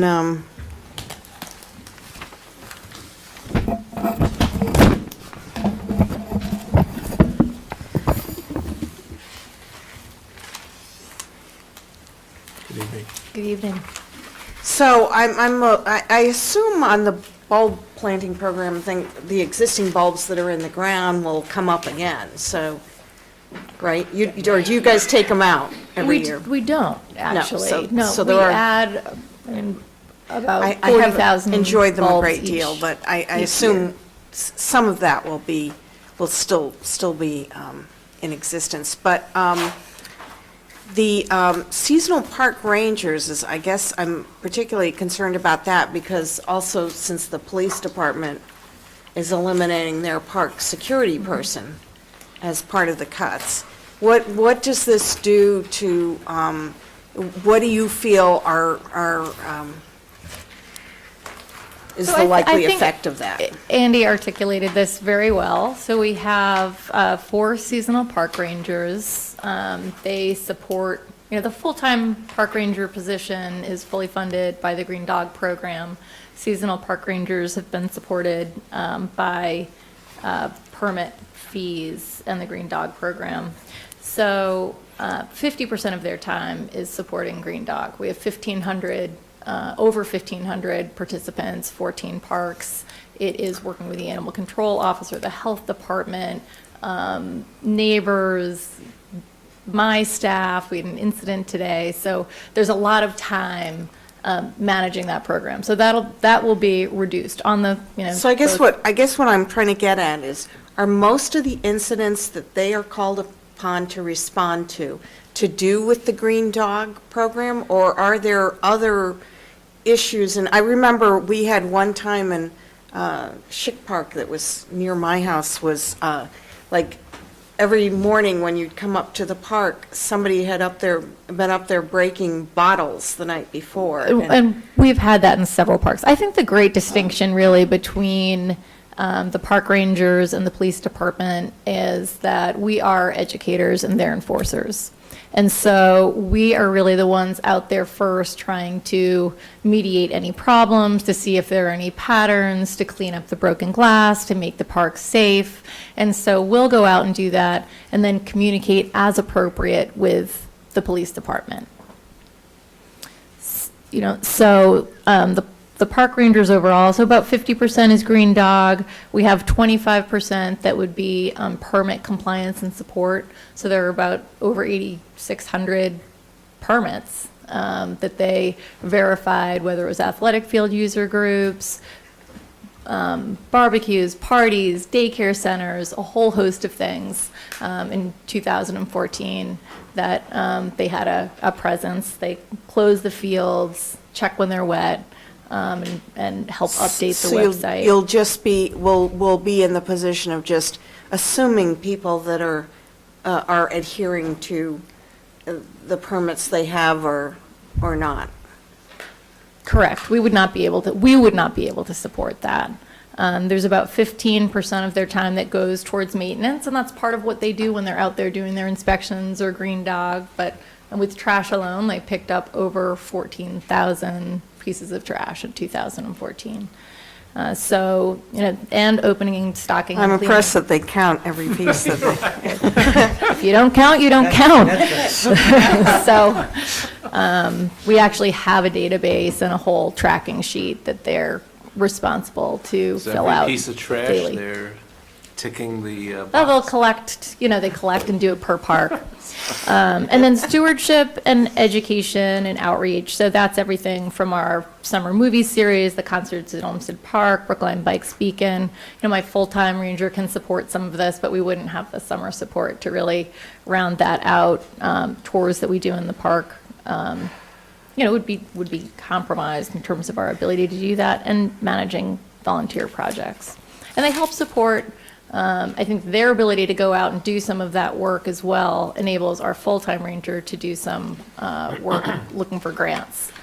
So, he'd be stretched pretty thin. Thank you. Other questions? Selectman Waschinsky? While you're here, Aaron, the Muddy River, did that ever get funded? Did the funding at the federal level ever get straightened out, or that's still in the works? The environmental component of the Phase 2 restoration is still not funded by the federal government. And a question for Todd, I presume. Transit signal prioritization on Beacon Street. You were going to be studying it. Anything happening with that, or is it done, or is it in the works, or?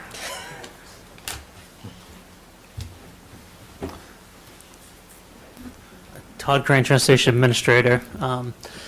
As you know, at the last budget, we set aside $50,000 in the capital improvement to study the transit signal prioritization of the Green Line on Beacon Street. We've been in discussion with the MBTA. At that time, the MBTA was about a year behind where we were looking to be in terms of installing the communication, et cetera. They've invested a lot of time and money in actually installing all of the communication. We had a meeting with them last week, and they are actually going to do the first part of that testing on their budget, so we're not going to be spending the money in terms of that. So they are essentially going to be proving, which is the first part, that transit signal priority can work on Beacon Street. by doing one test at a signal of our choosing. They're also doing 3 similar tests on the B line and the E line for the city of Boston. After they prove that the system can work, then we'll hire a consultant with the $50,000 to do the second part of the study, which was determine which signals, which locations can be implemented with TSP, and do the cost savings, the time savings, and the cost of implementing the system. And then we'd be reporting back to the selectmen. So it sounds like our funds are being leveraged. Yeah, essentially, we got them to pay for part 1 of it, which Excellent. they weren't willing to do over a year ago. Wow. And while I have you, I guess this is called getting into the weeds. The traffic signal at Hawes and Beacon drives me crazy. It seems to, I always seem to have to stop there. Can anything be done to better coordinate that one? Prioritization for Selectmen Wishenski. Just for you or for everybody? For everybody. It doesn't seem to be in sync with Carlton and... We'll check into whether the loops are working with respect to that intersection specifically. Can I just quickly follow up just on signalization? Because I understand that the Brookline Place, and you could have had this question yourself. Well, you can have it. Project is queuing up to actually move forward. I just want to know, because I believe I understand that part of that would be coordinating the traffic signals at the crossing at High Street and at Cypress Street and at Huntington, so that when the construction is done, those signals, and I guess actually up Washington Street into Brookline Village as well, is that? That's actually under the Gateway East project. The Gateway Right. East project is But I think covering that. they're two- tied together. With 24 Brookline Place, what they're doing as part of their mitigation package Right. is a new signal at the intersection of Brookline Avenue and Pearl Street. Right. And they are tying that into the Gateway East project, Okay. which will be a coordinated system from Brookline Village through the corridor, including South Huntington and that new signal. Okay, and also Is Station included? Station Street? Yeah, through the village. So the Station Street, definitely, and most likely, because of the way they are coordinated right now, Harvard, Washington, Kent, Davis. Because my big frustration is often, and I know it's got to do with the coordination, and every now and then, it's a fire engine, but not always. The fact that vehicles trying to cross Route 9 get stuck. In fact, as I was coming here this afternoon, actually, at 5 o'clock, the traffic coming from Brookline Village across Route 9, literally, the vehicles were nose to tail. They didn't have anywhere to go. They were stuck between the Walnut Street traffic light. No, that's not true. I think it was the school, well, doesn't matter. I mean, it was just like gridlock. And that, of course, then meant that the Route 9 traffic was also stuck. And I think it took 2 light cycles to let it all kind of flow through. I think that was a worst-case experience, but I have had that kind of thing often. Yeah, it is the worst. I mean, right now, those signals are operating at F, which means it's the most backup, the most time to get through. I believe that. The Gateway East will improve it somewhat. There's a lot of traffic coming through those areas. One of the other things we're addressing is actually the other issue that I know you're aware of in that area, where pedestrians crossing Boylston Street often get the walk signal Yes. while cars are still coming Yes. through that Yes. intersection. Yes. So that's another Yes. one that will be addressed in that project as well. Yeah, right, it's part of it. Okay. Just one last statement. I guess while we have the entire DPW team here, I just want to say what you guys have done this winter has been absolutely phenomenal. Our streets, given what was thrown at us, was I don't think you guys could have done a better job. It's phenomenal, and congratulations. Thank you. We all appreciate that because we all spent many, many hours here this winter, as you can imagine. It felt like I didn't go home between January and March 1st sometimes. With the storms back to back the way they were, the problem was, it wasn't so much fighting the storm, it was doing the endless cleanup afterwards and then having to deal with another whole new storm and starting over. And my big concern, as I've told you many times in the past, is not so much wearing out the trucks, it's wearing out the personnel.